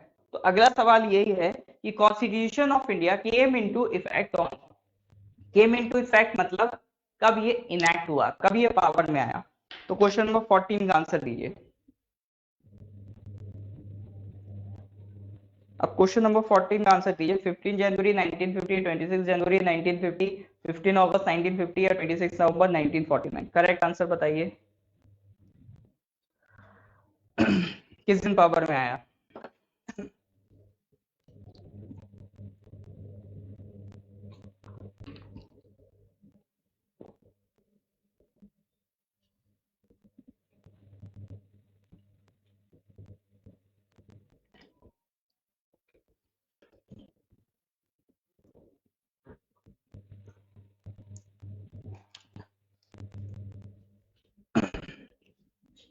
बढ़िया, इसमें तो डाउट नहीं होना चाहिए। 14 फरवरी, 26 जनवरी 1950 इस दिन कॉन्स्टिट्यूशन क्या हुआ था? इनैक्ट हुआ था। अडॉप्ट हुआ था 1949 में, बट इनैक्ट हुआ था 1950 में। तो 2 महीने का, 2 मंथ्स का गैप लिया। नवंबर 1949, 26 नवंबर को हमने अडॉप्ट करा, बट इसे लागू किस दिन करते हैं? 26 जनवरी 1950। तो ये 2 मंथ्स का गैप किसकी वजह से हुआ था? कोई बता सकता है ये 2 मंथ्स का जो गैप लिया है, ये क्यों लिया गया था? ये जो 2 महीने का हम गैप ले रहे हैं, जब अडॉप्ट कर लिया है तो जल्दी जल्दी उसे इनैक्ट भी करो, तो 2 महीने का गैप क्यों लिया? क्या वो लोग गोवा हॉलीडे पे चले गए थे कि चलो कॉन्स्टिट्यूशन बन गया, थोड़ा पार्टी वार्टी करते हैं, पार्टी करके वापस आएंगे फिर कॉन्स्टिट्यूशन को इनैक्ट करेंगे, ऐसा कुछ था या और कोई रीजन था? तागे हाग्यू जी, ये क्या लिखा है आपने? Independence act 1935। पहली बात तो इंडिपेंडेंस एक्ट इसका आंसर नहीं है। दूसरी बात, इंडिपेंडेंस एक्ट 1935 का नहीं, 1947 का है। का इंडिपेंडेंस एक्ट 1935 में आ गया होता तो हमारी आजादी 12 इयर्स और पहले मिल गई होती। केल्विन जी सही डायरेक्शन में जा रहे हैं। पूर्ण स्वराज दिवस, बढ़िया।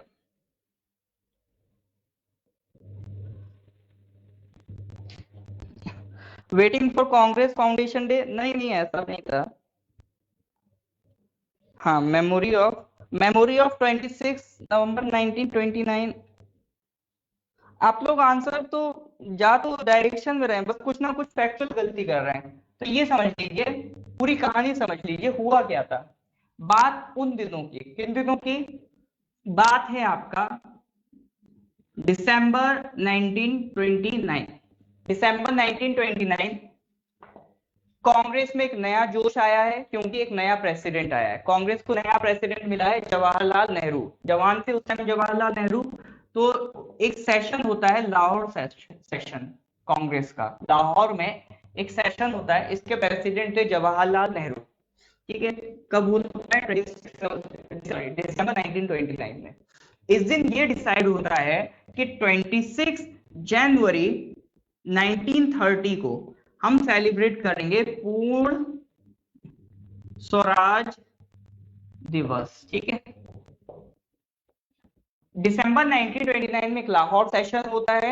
उसमें ये डिसाइड होता है कि 26 जनवरी 1930, दिसंबर चल रहा है, दिसंबर में प्लानिंग हो रही है जनवरी की, इस दिन को हम सेलिब्रेट करेंगे एज ए पूर्ण स्वराज दिवस। पूर्ण स्वराज दिवस मतलब कंप्लीट इंडिपेंडेंस डे। हम सेलिब्रेट करेंगे, भले हमें आजादी ना मिले, बट हम सेलिब्रेट करेंगे, ताकि ब्रिटिशर्स को हम थोड़ा चिढ़ाएं और उनको थोड़ा परेशान करें। तो इस दिन को याद करने के लिए, सिर्फ और सिर्फ इस दिन को याद करने के लिए कि हम पूर्ण स्वराज दिवस मनाए थे 26 जनवरी को, इस दिन को याद करने के लिए हमने कॉन्स्टिट्यूशन किस दिन इनैक्ट किया? 26 जनवरी 1950। उम्मीद है अब चीजें क्लियर हो गई होगी। वॉइस कट कट के आ रहा है तो एक बार आप एक काम कर सकते हैं, एक बार री लॉग इन करके देखिए अगर वॉइस कट कट के आ रहा है।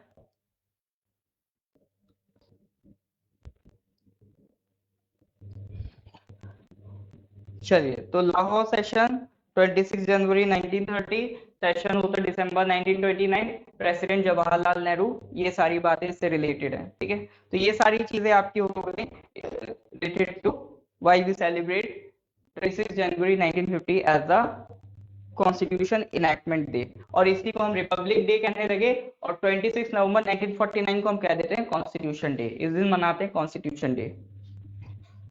बढ़िया।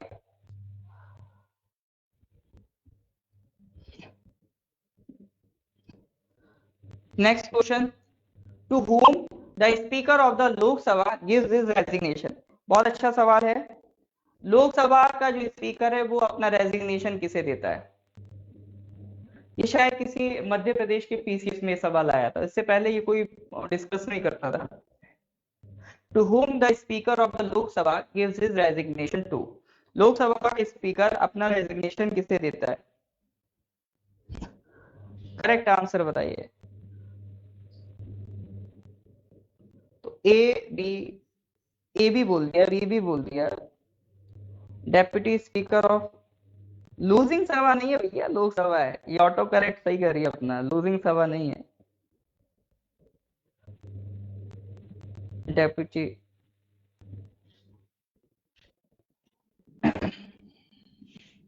प्रेसिडेंट नहीं लग रहा है क्या किसी को प्रेसिडेंट?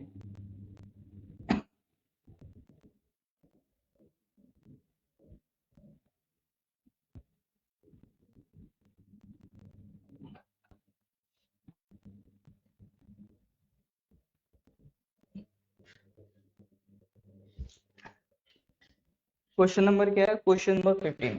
क्वेश्चन नंबर 15 का correct answer is D, deputy speaker of Lok Sabha. किसी को कंफर्म करना हो तो कॉन्स्टिट्यूशन में आर्टिकल 94 सब क्लॉज बी पढ़ ले, उसमें यही लिखा है, डेप्यूटी स्पीकर ऑफ लोकसभा। तो स्पीकर अपना रेजिग्नेशन किसे देगा? डेप्यूटी स्पीकर को। और डेप्यूटी स्पीकर किसको देगा? स्पीकर को। तो दोनों आपस में एक दूसरे को रेजिग्नेशन देते रहते हैं, ठीक है, ये भी एक पार्ट है, याद रखिएगा। तो इसकी स्पीकर किसे दे देता है? डेप्यूटी स्पीकर को। डेप्यूटी स्पीकर किसको दे देता है? स्पीकर को। ये पढ़ना है तो आर्टिकल 1994 पढ़ लीजिए, उसमें भी सब क्लॉज भी पढ़ लीजिए, आपको पता चल जाएगा कौन किसे क्या इस्तीफा दे रहा है। तो करेक्ट आंसर क्या है? 15 का आंसर है D, deputy speaker of Lok Sabha.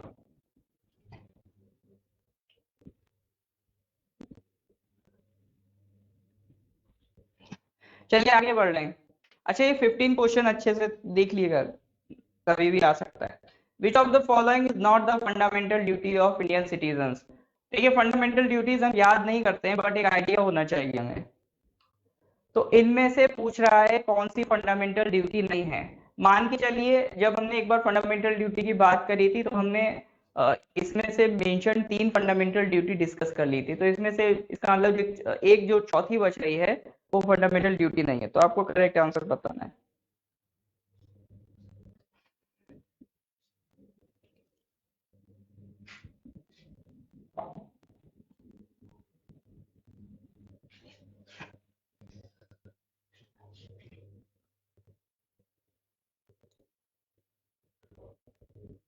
नितक ji, scientific temper develop करना फंडामेंटल ड्यूटी है, भले ही ये वॉलेंटरी है, वो नहीं है क्या कहते हैं मैंडेटरी, बट ये फंडामेंटल ड्यूटी है।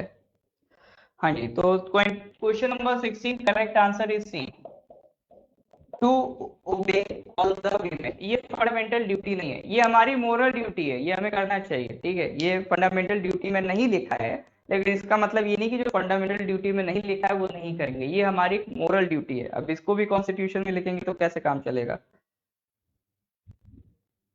तो question number 16 correct answer is C, ठीक है।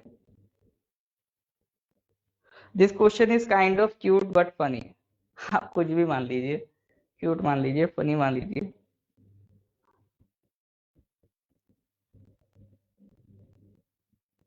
फोर्स ड्यूटी क्यों है? कोई जबरदस्ती नहीं है, लेकिन हाँ एक ये मोरालिटी होती है। अब अगर हम कोई जबरदस्ती किसी के लिए रेस्पेक्ट बनवाई जाए वो भी तो चीज ठीक नहीं है, ये तो एक मोरालिटी है।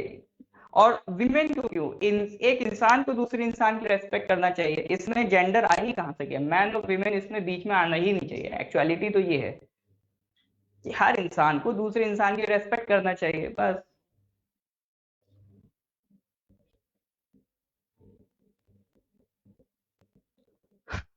अरे भैया बदमाश तो औरत भी होते हैं आदमी भी होते हैं, उसमें नहीं देखना है कि बदमाश औरत है आदमी है। इंसान है, इंसान अच्छा है तो उसकी रेस्पेक्ट करिए, नहीं करा नहीं अच्छा तो उसको साइड करिए, आगे बढ़िए। आगे बढ़ते वरना आप लोग फिलोसफी देते रहेंगे इससे रिलेटेड फिर। विच of the following articles is called the heart and Saul of the constitution? ये हम पहले भी डिस्कस कर चुके हैं। हार्ट एंड साउल किसको कहते हैं? हिस्ट्री कब पढ़ेंगे? हिस्ट्री आगे पढ़ेंगे, अभी पॉलिटी हो जाए, पॉलिटी के बाद देखिए मैं लाऊंगा हिस्ट्री, पॉलिटी के बाद ज्योग्राफी लाऊंगा, उसके बाद हिस्ट्री लाएंगे।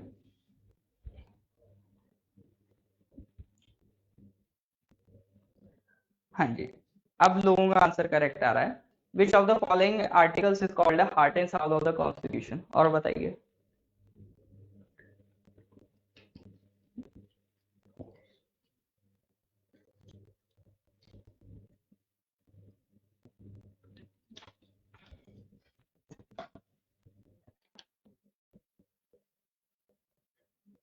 Which of the following articles is called the heart and soul of the Constitution? 17 का correct answer is A, article 32। ठीक है, 17 का correct answer is A, article 32। हाँ, the article 32 said by great Baba Saheb, Baba Saheb Bhimrao Ambedkar ने कहा था। आराम से, तेज हो रहा है क्या?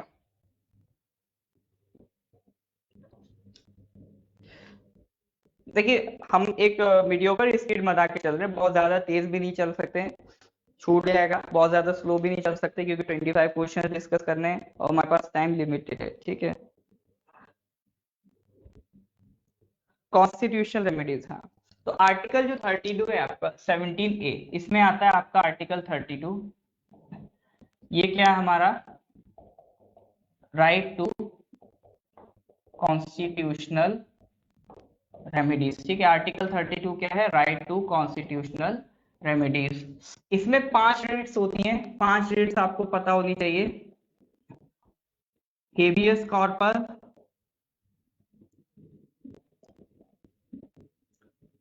मैंडेमस, सर्शियोरारी, प्रोहिबिशन,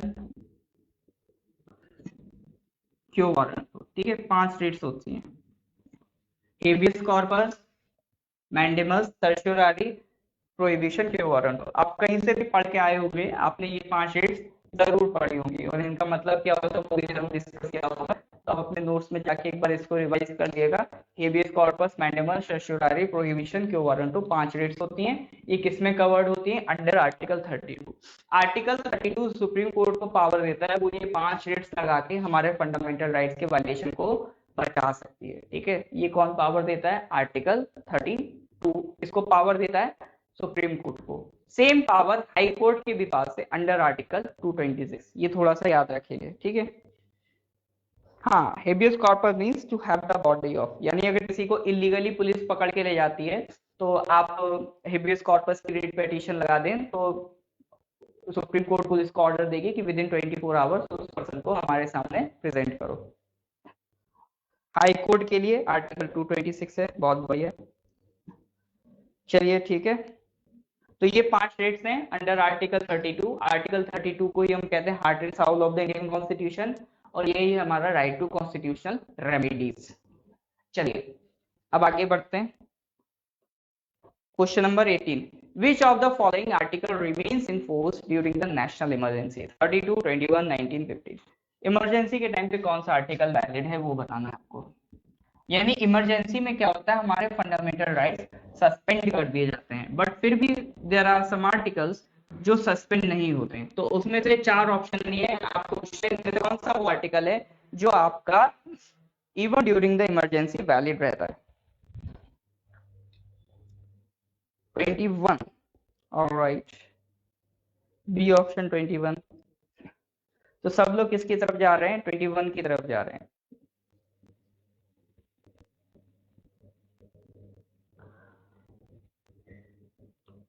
सी ऑप्शन, दीपकपुरा जी कह रहे हैं सी ऑप्शन, और लोग क्या कह रहे हैं, राइट टू लाइफ। हाँ भाई, राइट टू लाइफ कौन सा है आपका, article 21, right to life and dignity. ये बहुत पावरफुल आर्टिकल है। पूरे फंडामेंटल राइट्स के सारे आर्टिकल्स एक साइड कर दीजिए, आर्टिकल 21 एक साइड कर दीजिए, बट फिर भी भारी कौन सा रहेगा, आर्टिकल 21। एक अकेले आर्टिकल में इतनी दम है। तो अगर इतना दमदार आर्टिकल है आर्टिकल 21, तो क्या लगता है इसको सस्पेंड कर पाएंगे, कतई नहीं कर पाएंगे। तो आंसर क्या है इसका, 21। आर्टिकल 21 सस्पेंड नहीं होता है इवन ड्यूरिंग इमरजेंसी। अगर आर्टिकल 21 सस्पेंड हो गया तो दुनिया ही खत्म हो जाएगी।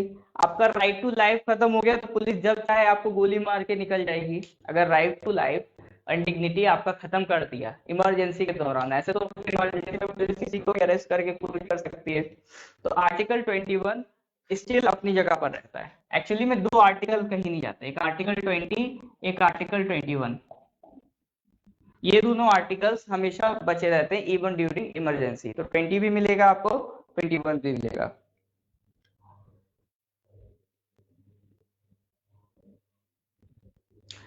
नहीं, मोदी जी भी नहीं कर सकते इस चीज को, ये कॉन्स्टिट्यूशन में लिखी हुई बातें हैं।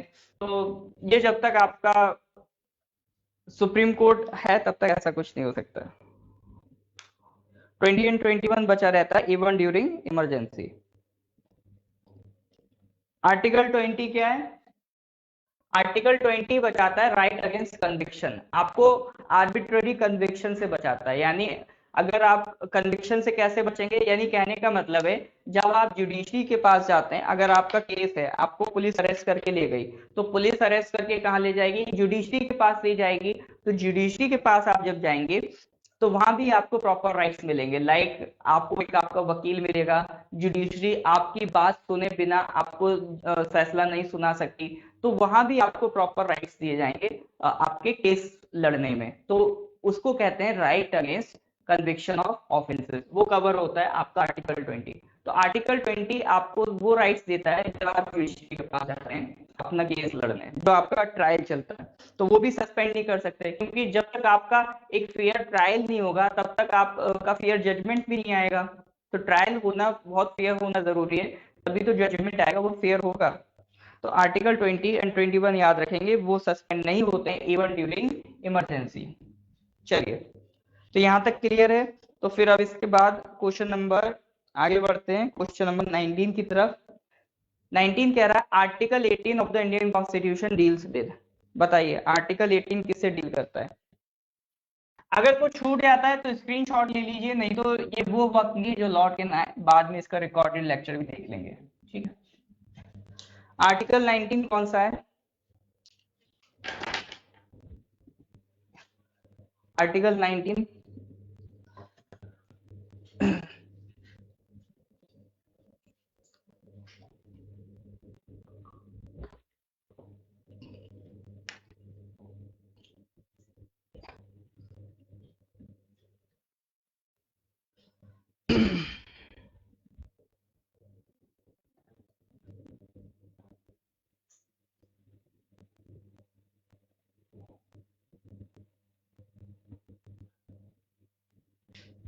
क्या हुआ? आंसर नहीं आया अभी तक। आर्टिकल 19 क्या है, वो सॉरी आर्टिकल 18 क्या है? बढ़िया। आ रहे हैं। Abolition of titles except military and academy.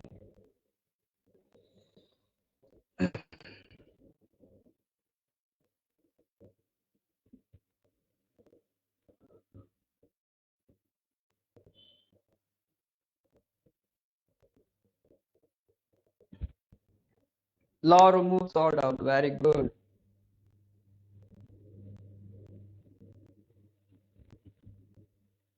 A option या B option? A C, C क्यों बोल रहे हैं आप लोग? चलिए, मैंने टेक्निक बताई थी कि लॉ क्या है, लॉ क्यों जरूरी, क्योंकि लॉ सारे डाउट निकाल देता है। Law removes all doubt. अब आप ये ना सोचें स्पेलिंग गलत है, स्पेलिंग ठीक है, वो बस कभी कभी करनी पड़ती है आपको समझाने के लिए। तो equality before law and equal protection of laws, ये हो जाता है आपका article 14। Prohibition of discrimination, discrimination का D article 15। Equality of opportunities, opportunity का O article 16। Abolition of untouchability, untouchability से related article 17। Abolition of titles article 18। Article 18 क्या कहता है? अबॉलिशन ऑफ टाइटल्स की बात करता है, यानी स्टेट, सरकार किसी को भी टाइटल नहीं दे सकती है एक्सेप्ट मिलिट्री और एकेडमिक। क्योंकि इस टाइटल्स देने का मतलब है कि पहले के टाइम में ब्रिटिशर्स क्या करते थे, अपने फायदे के लिए किसी भी पर्सन को कुछ भी टाइटल उठा के दे देते थे, नवाब, महाराजा। अब वही पर्सन अगर नवाब के महाराजा का टाइटल ले लेगा तो सिर्फ टाइटल उसे नहीं मिला, उसकी पूरी जनरेशन को मिल गया। अब उसका बच्चा बिल्कुल नालायक है, पढ़ने में कुछ भी नहीं करता है लाइफ में, बट फिर भी वो राजा का टाइटल लेके बैठा है, तो ये तो इनजस्टिस है, अनफेयर है।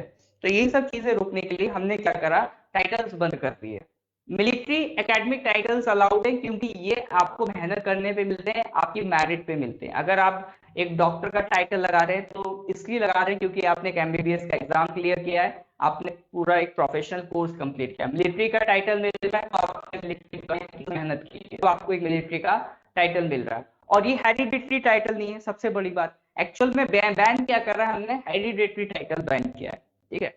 तो आपका जो मिलिट्री और एकेडमिक टाइटल्स है ये हेरिडिटरी तो नहीं है, तो ऐसा तो नहीं है अगर कोई डॉक्टर होगा तो उसकी पूरी जनरेशन डॉक्टर लगाएगी, वो जनरेशन जो करेगी वो टाइटल लगाएगी। तो हम जो है सिर्फ हेरिडिटरी टाइटल्स को बैन करते हैं। हाँ, तो article 19 sub clause 1 sub clause A freedom of speech and expression होता है। इसमें क्या पूछना चाह रहे हैं आप सैमुअल?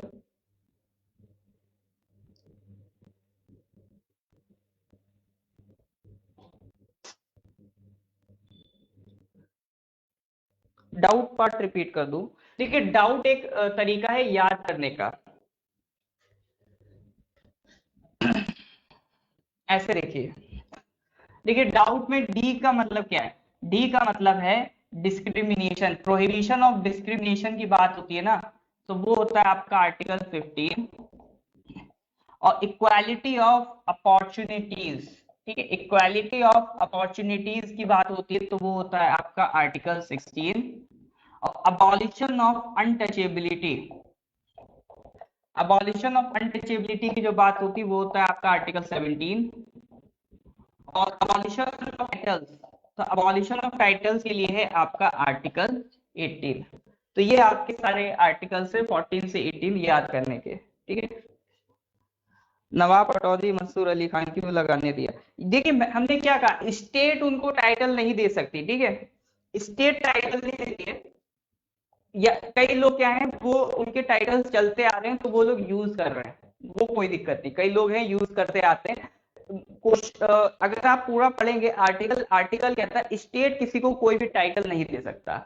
ऐसे तो कोई भी, हम लोग जैसे सचिन तेंदुलकर के लिए यूज करते हैं मास्टर ब्लास्टर सचिन तेंदुलकर, तो इस तरह के टाइटल्स तो चलते रह सकते हैं, जनता आपस में एक दूसरे को दे वो चलता रहेगा, ठीक है।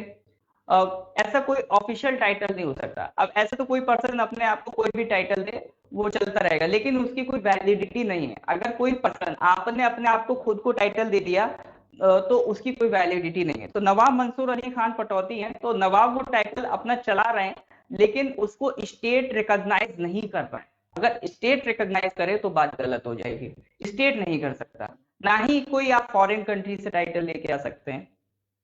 और दूसरी बात, इसमें कोई कानून भी नहीं है जो इसको रोकता हो। इन केस अगर कोई पर्सन टाइटल, स्टेट टाइटल दे भी दे तो हमारे पास ऐसा कोई कानून नहीं जिससे हम स्टेट को रोक भी पाए, ये भी बात है, ठीक है।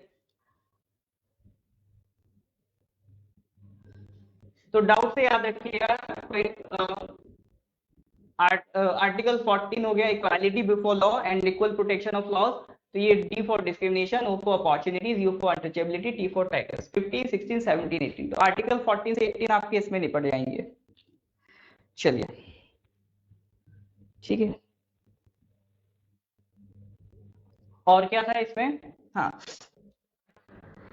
एक डाउट और आता है इससे रिलेटेड कि सर जो अवार्ड्स दिए जाते हैं तो अवार्ड्स को क्यों अबॉलिश नहीं किया गया? देखिए, law has no synonyms, synonyms नहीं होते हैं। अवार्ड्स का मतलब सिर्फ अवार्ड है, टाइटल्स का मतलब सिर्फ टाइटल्स है। आर्टिकल 18 में सीधा वर्ड लिखा है टाइटल, तो कहीं भी टाइटल देने की बात आ रही होगी तो उसे अबॉलिश करता है। लेकिन जो अवार्ड्स होते हैं आपके, पद्मा अवार्ड्स हैं, भारत रत्न अवार्ड्स हैं, क्या कहीं भी टाइटल वर्ड यूज हो रहा है? वहां कहीं भी टाइटल वर्ड यूज ही नहीं हो रहा है, तो वो किस तरह से आपका टाइटल की कैटेगरी में आएंगे? वो सब टाइटल्स हैं ही नहीं, वो सब क्या है, अवार्ड्स हैं। और अवार्ड तो अलाउड होने भी चाहिए। अगर आप रैशनल थिंकिंग से भी देखें तो अवार्ड्स अलाउड होने चाहिए, क्योंकि वो क्या है आपका एक मेरिट बेस पे मिल रहे हैं। एक भारत रत्न अगर किसी को मिल रहा है तो उसकी मेरिट पे मिल रहा है, बिना बात के तो नहीं मिल रहा है। तो अवार्ड्स आर अलाउड, उनका आर्टिकल 18 से लेना देना नहीं है।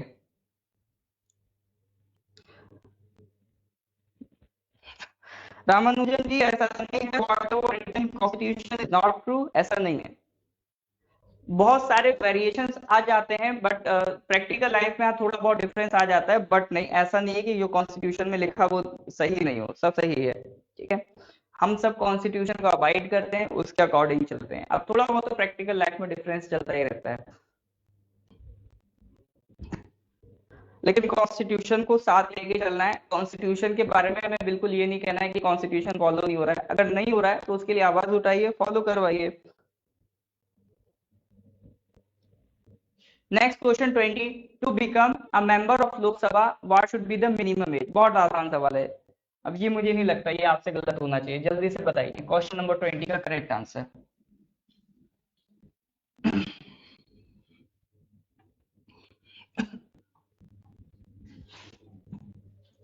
क्वेश्चन नंबर 20 का करेक्ट आंसर बताइए। To become a member of the Lok Sabha what should be the minimum as.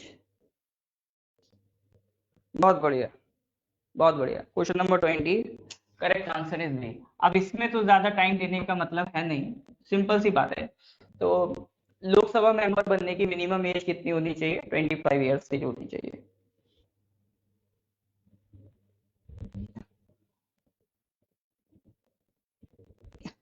तो लोकसभा मेंबर बनने के लिए कितनी होनी चाहिए मिनिमम एज? 25। बढ़िया, आसान सवाल था। नेक्स्ट क्वेश्चन पे आ जाइए। Union budget of India is referred in which of the following articles. Question number 21, ये बताइए यूनियन बजट ऑफ इंडिया किस आर्टिकल में लिखा है? यूनियन बजट ऑफ इंडिया आपका किस आर्टिकल में?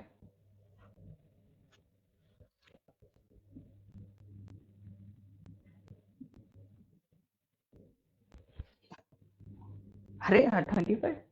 अच्छा अभी भी 25 चल रहा है। हाँ अब मार्जिन का आंसर आया है 112। और बताइए यूनियन बजट ऑफ इंडिया के लिए कौन सा आर्टिकल है? एक्चुअली एक चीज याद रखिएगा, क्वेश्चन नंबर 21 से मैं बता दूं, कॉन्स्टिट्यूशन में बजट वर्ड का कहीं नाम नहीं है। ठीक है, कॉन्स्टिट्यूशन में बजट वर्ड का डिस्कशन ही नहीं है। तो एक आर्टिकल है 112, वो बात करता है एनुअल फाइनेंशियल स्टेटमेंट की। तो कॉन्स्टिट्यूशन में जो वर्ड हम यूज करते हैं वो क्या है? वो है एनुअल फाइनेंशियल स्टेटमेंट। ठीक है, कहीं भी बजट वर्ड का डिस्कशन नहीं है इन द कॉन्स्टिट्यूशन। हो सकता है इससे रिलेटेड भी कहीं ना कहीं आपको क्वेश्चन मिल जाए, टेस्ट सीरीज वाले इस तरह के क्वेश्चन बनाते रहते हैं। तो एनुअल फाइनेंशियल स्टेटमेंट यूज हुआ है, बजट वर्ड यूज ही हुआ है अंडर आर्टिकल 112। तो करेक्ट ऑप्शन क्या है आपका? B, B for Bombay. तो 21 का करेक्ट आंसर इज बी। तो जो लोग 112 बोल रहे हैं, बढ़िया बोल रहे हैं, सही डायरेक्शन में जा रहे हैं।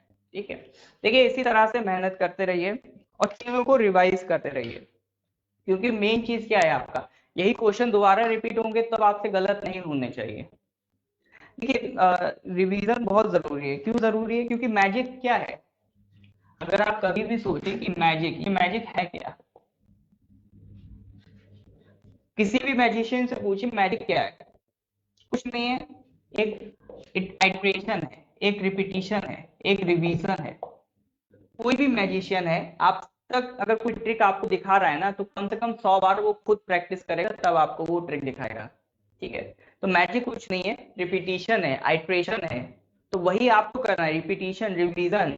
तो तभी तो आप मैजिक क्रिएट करेंगे। आप दुनिया में किसी को भी देख लीजिए, आप सबसे ग्रेटेस्ट फुटबॉलर्स को देख लीजिए, जिनको देख के लगता है ये तो मैजिशियन है अपने अपने वर्क में। जैसे मैसी को ले लीजिए, रोनाल्डो को ले लीजिए, आपको लगेगा कि ये लोग तो बिल्कुल मैजिशियन है फुटबॉल खेल में। तो ये मैजिशियन कैसे बने? ये प्रैक्टिस से बने। आपको क्या लगता है रोनाल्डो इतना एक्सपर्ट प्लेयर है तो क्या प्रैक्टिस नहीं करता होगा? सबसे ज्यादा प्रैक्टिस करता है। अब क्यों प्रैक्टिस? तो फुटबॉल खेलना सीख गया, बढ़िया खेल लेता है। तो लाइफ हमेशा रिवीजन पे चलती है, आइट्रेशन पे चलती है, रिपीटिशन पे चलती है, उसको कभी नहीं छोड़ना है, वो करते रहना है। तो वो करते रहेंगे तो आप बने रहेंगे। लाइफ में कभी भी ये नहीं सोचना है कि आराम कर लूं। जिस दिन आपने आराम करा उस दिन आपका एग्जिस्टेंस खत्म। ये लाइफ स्ट्रगल है। एक छोटी सी 70-80 साल की लाइफ मिलती है, उसमें भी अगर आप आराम की सोचेंगे तो कैसे काम चलेगा?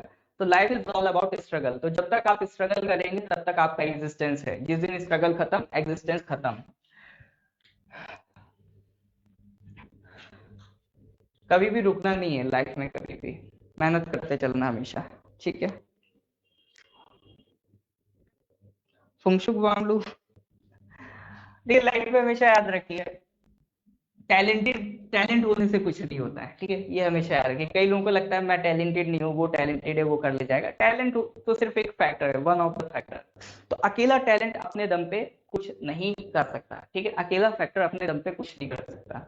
इंडिया में टैलेंट की कमी नहीं है। आप एक टैलेंट इंडिया शो आता है, कभी भी गूगल पे डाल दीजिए, यूट्यूब पे डाल दीजिए, टैलेंट इन इंडिया, आप खुद चौंक जाएंगे, इंफीरियर फील करेंगे, अरे ऐसा ऐसा टैलेंट इंडिया में भरा पड़ा है।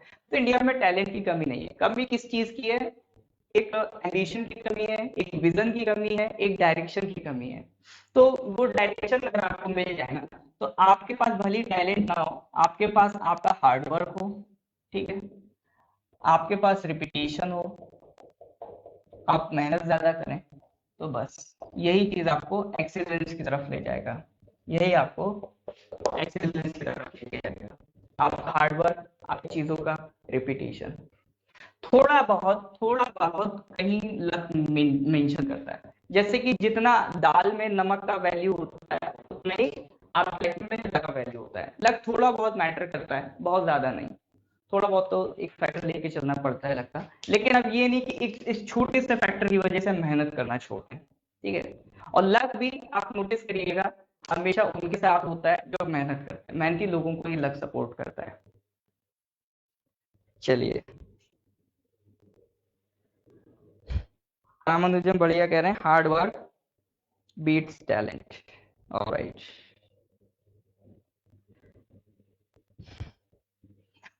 चलिए। तो अब कहने का मतलब सीधा सा इतना ही है, रिवीजन रेगुलर करिए, ठीक है। ये सारा जो मन ये सब कहानी हम डिस्कस कर रहे हैं, सब यही समझाने के लिए आपको रिवीजन अच्छे से करते रहना, रिवीजन नहीं छोड़ना है। अब आ जाते हैं नेक्स्ट क्वेश्चन की तरफ। डी ऑप्शन कहां से आ गया भैया? डी नहीं है ऑप्शन, आपका बी है, B for Bombay, article 112। Next question, question number 22। The first union budget of independent India was present bye.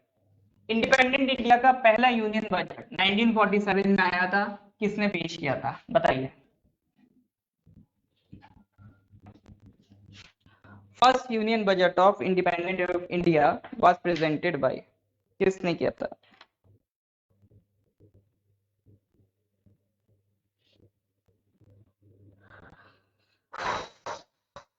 बताइए। देखिए हमारा तो टारगेट ही यही है कि आपको एक अच्छी गाइडेंस दी जाए, ताकि आप एक लाइफ में कुछ अचीव कर पाए। ये जरूरी है। एग्जाम आपका गोल नहीं होना चाहिए, आपका गोल होना चाहिए लाइफ में कुछ अचीव करना, कुछ एक पॉजिटिव इम्पैक्ट डालना, ये गोल होना चाहिए लाइफ का। एग्जाम में छोटी मोटी बातें आते जाते रहते हैं। 22 का आंसर बताइए। Bit confuse but it may be B. अच्छा एक बात सोचिए, यूनियन बजट कौन प्रेजेंट करता है? अब वो सब छोड़िए, तुक्का बुक्का छोड़िए, बस इतना सा बताइए, यूनियन बजट प्रेजेंट कौन करता है?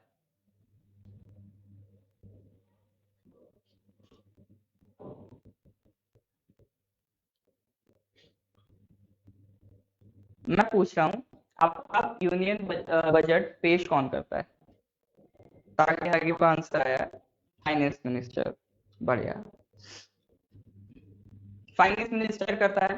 तो जब इंडिया को इंडिपेंडेंस मिली थी, तो उस टाइम आपका प्राइम मिनिस्टर थे जवाहरलाल नेहरू, और होम मिनिस्टर थे आपके सरदार वल्लभ भाई पटेल। तो इसका मतलब ये लोग तो नहीं हो सकते। और अगर थोड़ा सा भी अगर आपने हिस्ट्री पढ़ा है, तो आपको पता होगा जो मोरारजी देसाई हैं, वो अभी है ही नहीं। मतलब हैं, लेकिन अभी वो पिक्चर में ज्यादा नहीं है। मोरारजी देसाई कब आएंगे? इंदिरा गांधी के टाइम पे। तो मोरारजी देसाई आपका इंदिरा गांधी के टाइम पे फाइनेंस मिनिस्टर थे। तो अभी आपका क्वेश्चन है, first union budget of independent India was presented by.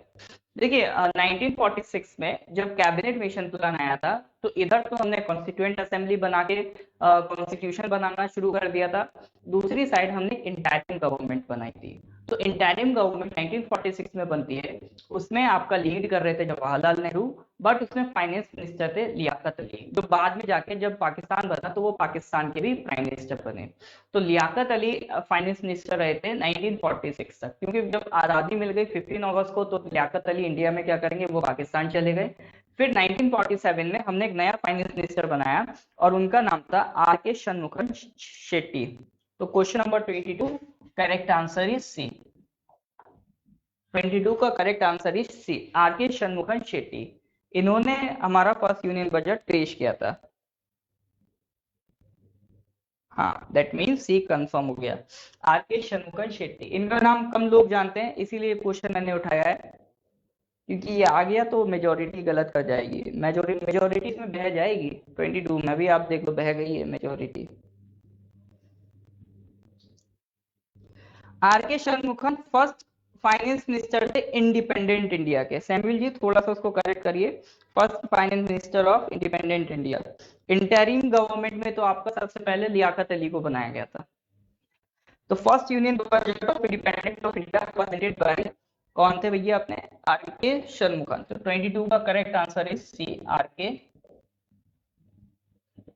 शनमुखन Shetty. चलिए नेक्स्ट क्वेश्चन की तरफ आते हैं। 23 procedure for amendment of the constitution is taken from. ये पिछली भी क्लास में हम डिस्कस कर चुके हैं, कॉन्स्टिट्यूशन को अमेंड करने का प्रोसीजर हमने कहां से उठाया है।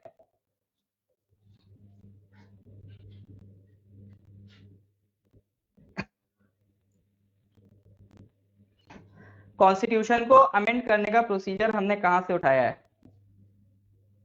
देखिए जो क्लास में पढ़ चुके हैं वो तो प्लीज सब आंसर कर दीजिए। ये क्लास में मैं सभी क्लास में पढ़ा चुका हूँ, जहां जहां भी पॉलिटी पढ़ाया है। रामानुजन आपका आंसर हमें बढ़िया लगा, आपने आर्टिकल मेंशन करा। जो लोग एक स्टेप आगे चलते हैं वो बढ़िया लगते हैं। चलिए तो question number 23 correct answer is C, South Africa. Constitution को अमेंड करने का तरीका हमने साउथ अफ्रीका से उठाया, और कॉन्स्टिट्यूशन अमेंड करने के लिए आर्टिकल कौन सा है? आर्टिकल 368। कॉन्स्टिट्यूशन को अमेंड करने का जो तरीका है वो क्या है आपका? आर्टिकल 368। ठीक है, तो कहां से उठाया? साउथ अफ्रीका से उठाया कॉन्स्टिट्यूशन अमेंड करने का तरीका। अच्छा, साउथ अफ्रीका की कैपिटल बता सकते हैं? तो करेक्ट आंसर तो सी है, साउथ अफ्रीका से उठाया कॉन्स्टिट्यूशन अमेंड करने का तरीका। अमेरिका से नहीं उठाया हमने, क्योंकि अमेरिका का ज्यादा रिजिड है। तो अब आपको ये बताना है साउथ अफ्रीका की कैपिटल।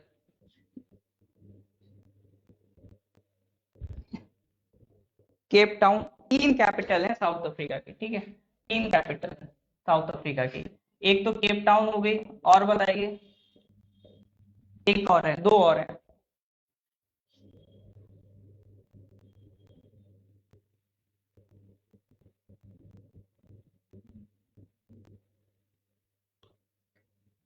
और बताइए।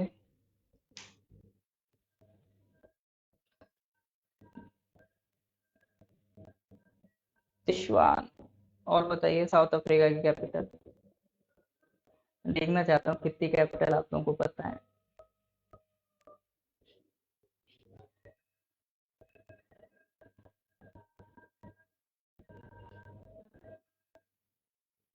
साउथ अफ्रीका के कैपिटल जल्दी जल्दी सब लोग बताइए। प्रिटोरिया, ब्लूमफोंटेन, जोहान्सबर्ग आ रहा है आंसर में, शाने आ रहा है।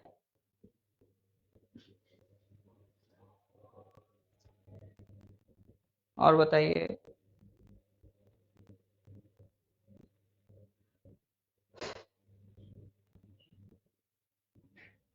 चलिए, हाँ मुझे लगता है सबके आंसर आ चुके हैं। एक है आपका प्रिटोरिया,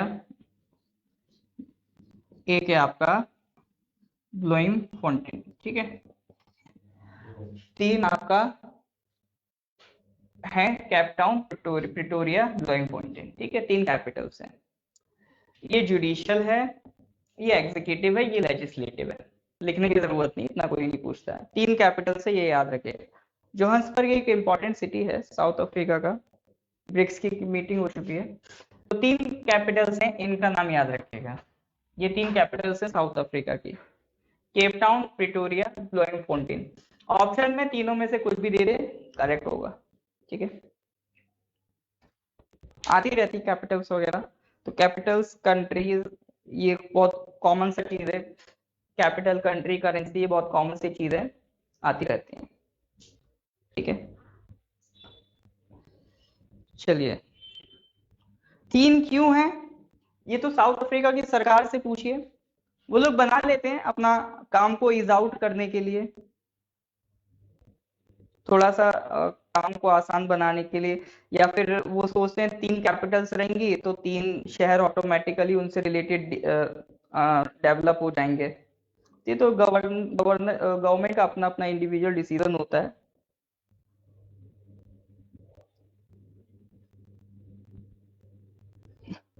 चलिए next question, question 24, from which country the concept fundamental duties in India, Indian constitution is taken.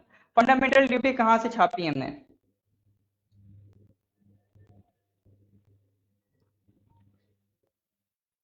तीन कैपिटल का रीजन कुछ ऐसा ही रहता है, थोड़ा सा उन्हें एडमिनिस्ट्रेशन में अगर आसान लगता है उनकी गवर्नमेंट को, तो वो ऐसा कर देते हैं। या फिर उन्हें लगता है सारा कुछ एक ही सिटी में रहेगा तो उससे सिक्योरिटी का भी इशू रहता है, बहुत ज्यादा सिक्योरिटी बढ़ानी पड़ती है, क्योंकि अगर उस सिटी पे अटैक हुआ तो सभी चला जाएगा, executive, legislative, judiciary.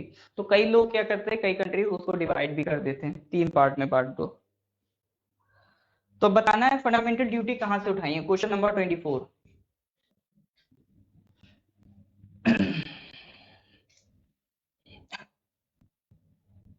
Question number 24, fundamental duties कहाँ से उठाई हैं?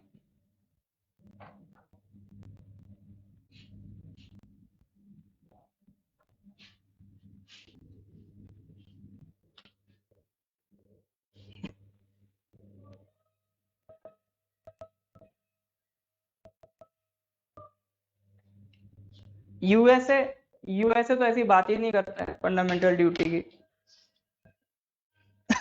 यूएसए तो फंडामेंटल ड्यूटी ऐसी बात ही नहीं करता, वो तो कहता है सिर्फ हम जनता को अधिकार देते हैं, जनता की कोई जिम्मेदारी नहीं है हमारे लिए। बढ़िया। तो जो लोग कह रहे हैं यूएसएसआर, वो करेक्ट है। ठीक है, 24 का आंसर इज बी। एक्चुअली जब हमने उठाई थी तब उसका नाम यूएसएसआर था, फिर 1991 में यूएसएसआर कोलैप्स कर, 1990s में जाके यूएसएसआर कोलैप्स कर गया, इसमें कई सारी कंट्रीज बनी, और जो सबसे बड़ी कंट्री बनी थी इसमें, उसका नाम था रशिया। तो हो सकता है ऑप्शन में रशिया भी दे दे। ठीक है, तो उसमें इसीलिए मैंने दोनों ऑप्शन मेंशन कर दिए हैं, यूएसएसआर भी मेंशन कर दिया, रशिया भी मेंशन कर दिया, दोनों ही करेक्ट होंगे, कुछ भी ऑप्शन में दे दे। तो फंडामेंटल ड्यूटीज कहाँ से उठाई है? यूएसएसआर से उठाई है। ठीक है, फंडामेंटल राइट्स हाँ यूएसए से उठाए हैं। ठीक है, फंडामेंटल राइट्स यूएसए से उठाए। चलिए छोटा सा सवाल था, नेक्स्ट लास्ट क्वेश्चन पे आते हैं। फेडरल सिस्टम कहाँ से उठाया है? India, Australia, Germany, Canada. India का जो फेडरल सिस्टम है वो हमने कहाँ से उठाया है? देखिए फेडरल सिस्टम का मतलब क्या होता है, हम फेडरल नहीं है पहली बात तो, बट एक फेडरलिज्म का फीचर अडॉप्ट करते हैं। फेडरलिज्म होता है, एक होता है यूनिटरी। यूनिटरी वो होता है जहां पर वन पॉलिटिकल सिस्टम हो, जहां पर एक पॉलिटिकल सिस्टम हो, लाइक यूनाइटेड किंगडम, वहां पर सिर्फ प्राइम मिनिस्टर होता है और उसी के पार्ट्स होते हैं अलग अलग स्टेट्स में। फेडरलिज्म में क्या होता है, more than one political system होता है। ठीक है, more than one political system.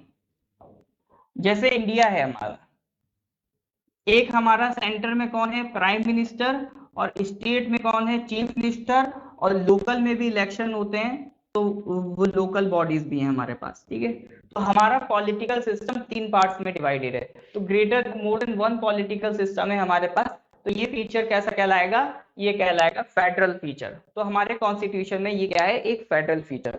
लेकिन हमारा फेडरलिज्म यूएसए से अलग है, यूएसए में स्टेट्स के पास पावर है, इसलिए यूनियन के पास उनके पावर है। यानी वहां पर क्या था, कुछ मिला के कंसेप्ट ऐसा है यूएसए और इंडिया के फेडरलिज्म का। यूएसए में पहले छोटे छोटे स्टेट्स थे, ठीक है, छोटे छोटे स्टेट्स, ये इंडिपेंडेंट थे। इन्होंने प्लान किया कि हम लोग मिक्स हो जाते हैं और एक कंप्लीट स्टेट बना लेते हैं। ठीक है, तो हमारी पावर ज्यादा रहेंगी। पहले ये इंडिपेंडेंट थे, सॉवरेन थे, ये सब मिल गए, तब इन्होंने कंप्लीट स्टेट बनाया। तो यूनाइटेड स्टेट्स तब बन रहा है जब छोटे छोटे स्टेट्स अपनी मर्जी से मिल रहे हैं। यानी ये लोग क्या कहते हैं, डियर यूएसए, तुम इसलिए हो क्योंकि हम हैं, तो यहाँ पर जो छोटे छोटे स्टेट्स हैं वो ज्यादा पावर रख रहे हैं compare to the whole country, ठीक है। ये दोनों सब मिलके क्या बनाएंगे, यूनाइटेड स्टेट्स। ये यूएसए का फेडरलिज्म है। हमारा कैसा है, हमारा स्ट्रक्चर ऐसा है कि हम हमेशा से एक थे, हम कभी अलग थे ही नहीं, लेकिन हमारे यहाँ अलग अलग डाइवर्सिटी है, अलग अलग कल्चर है। तो हमने क्या करा, अपनी कंट्री को छोटे छोटे पार्ट्स में for the purpose of administration छोटे छोटे पार्ट्स में डिवाइड कर दिया। लेकिन हमने इन स्टेट से कहा डियर स्टेट्स, हम हैं तो तुम हो। तो यहाँ पर पावरफुल कौन है, पूरा कंट्री पावरफुल है, यहाँ पर इनके पास ज्यादा पावर है। तो ये डिफरेंट होता है हमारा और यूएसए का सिस्टम। तो हम जो फॉलो करते हैं, हमारे यहाँ यूनियन ज्यादा पावरफुल होता है कंपेयर टू स्टेट। हमारे यहाँ स्टेट्स के पास ऑटोनॉमी है, ये फेडरल फीचर है कि हमारे पास स्टेट्स हैं, स्टेट्स की सरकारें अलग चलती हैं, वो अपने अकॉर्डिंग फैसले लेती हैं, बट स्टिल मेन पावर किसके पास है, सेंटर के पास है, यूनियन के पास है। इंडिया में union is more powerful than centre, तो मेन पावर किसके पास है, यूनियन के पास है। तो ये हमारा जो सिस्टम बैठता है, ये किस कंट्री से लिया गया है, ये पूछ रहा है वो। ऑस्ट्रेलिया से नहीं लिया है। टेसा मुसु जी आपका आंसर करेक्ट है, लेकी रॉन्ड्रुप आपका आंसर करेक्ट है। जो भी लोग कनाडा कह रहे हैं वो सही कह रहे हैं। हमारा फेडरलिज्म है but with strong centre. India follows the federalism with strong centre. तो ये कंसेप्ट है आपका कनाडा का। कनाडा में भी फेडरलिज्म है बट एक स्ट्रॉन्ग सेंटर है, ठीक है। तो question number 25 correct answer is D, Canada. हमने अपना फेडरलिज्म का स्ट्रक्चर कहां से उठाया है, कनाडा से उठाया है। हमारा फेडरलिज्म कैसा होना चाहिए, ये हम कनाडा से उठा रहे हैं, इसको थोड़ा सा याद रखिएगा। मोदी जी एक्स्ट्रा 2AB, अरे बाप रे। हाँ जी, तो एक्स्ट्रा 2AB कहाँ है, अपना कनाडा। चलिए, तो आज इतने क्वेश्चंस हमने डिस्कस करे। देखिए फिर वही मैं कहूंगा, इसको बार बार जाइए, रिवाइज करिए, रिपीट करिए, ठीक है। अगर पहले ये पोर्शन जितना आपके पास है, नए के चक्कर में मत पड़िए। जितना पोर्शन है अपने ऊपर सबसे पहले ट्रस्ट डेवलप करिए, और जितने आपके पास क्वेश्चंस अवेलेबल है, जितना कंटेंट अवेलेबल है, जितने नोट्स अवेलेबल हैं, जितना PDF अवेलेबल है, पहले कंफर्म कर लीजिए कि क्या मैं उसमें मास्टर हूं कि नहीं हूं। अगर उससे सवाल आ पाएगा तो हम कर पाएंगे या नहीं कर पाएंगे। तो पहले अपने आप से श्योरिटी लीजिए कि जितना मटेरियल आपके पास पड़ा है उसमें से कुछ आ जाता है तो आपसे सवाल बनेगा कि नहीं बनेगा। अगर आपको लगता है, आप श्योर हैं कि जितना मटेरियल आपके पास पड़ा है उससे सवाल बन जाएगा, तब आप एक्स्ट्रा मटेरियल की तरफ जाइए, वरना पहले जितना आपको मिल रहा है उसको करिए। तो ये हमारा क्लास इस पर बेस्ड है कि आप पहले से थोड़ा पढ़ चुके हैं। हम आपका यहाँ पर प्रैक्टिस से ज्यादा प्रैक्टिस कराना चाहते हैं, मैक्स टू मैक्स प्रैक्टिस कराना चाहते हैं, क्योंकि अल्टीमेटली आपको एग्जाम में क्वेश्चंस ही अटेम्प्ट करने हैं, तो क्वेश्चंस की प्रैक्टिस होना बहुत जरूरी है। जितनी ज्यादा आप प्रैक्टिस करेंगे उतना ही फायदा आपको एग्जाम में मिलेगा। और ये टाइम साथ ही साथ रिवीजन का भी है, तो आपने जो भी चीजें पढ़ी हैं उसको साथ ही साथ रिवाइज करते चलिए, जो भी आप सब्जेक्ट्स पढ़ के आए हैं। और रिवीजन का तरीका मैं कई बार क्लास में बता चुका हूँ। आपको करना क्या होता है, एक बार चीज को पढ़ लिया, कॉपी या फोन है जो भी PDF बंद करा, फिर उसके बाद चीजों को उंगलियों पे गिनिए, रिकॉल करने की आदत डालिए, क्योंकि रिकॉल करने की अगर आपको आदत होगी तभी आप चीजें रिवाइज कर पाएंगे। तो इस पे कोशिश करिए, चीजों को ज्यादा से ज्यादा रिकॉल करिए, क्योंकि रिकॉल करने की हैबिट होगी तभी एग्जाम में भी चीजें आपको याद आएंगी। और रिकॉल करने से सबसे बड़ी चीज आपको आइडिया लगता है कि मैं कितना सीख रहा हूँ, कितना भूल रहा हूँ, ठीक है। आपने कितना सीखा, कितना आप भूल रहे हैं, ये किससे पता चलता है, रिकॉल वाली हैबिट से। हो सकता है आप सब कुछ भूल जाएं, आपको कुछ याद ना आए, लेकिन एटलीस्ट आपको पता तो है कि आपको क्या याद है क्या नहीं है। सबसे जरूरी चीज तो यही होती है कि आपको कितना पता अपने बारे में। तो पहले अपने आप को पता करिए, सबसे मेन टारगेट तो यही है आपका। पहले जब आप अपने आप को पता करेंगे तभी तो आप उसका सॉल्यूशन ढूंढेंगे। तो ये थोड़ा आइडिया लगाइए कि आप कहाँ गलती कर रहे हैं, कहाँ गलती नहीं कर रहे हैं, ठीक है। तो चलिए आज का सेशन फिर हम यही समाप्त करते हैं। फिर अभी आपका 11 बजे मैथ्स का क्लास होगा, उसमें भी आइए। Thank you.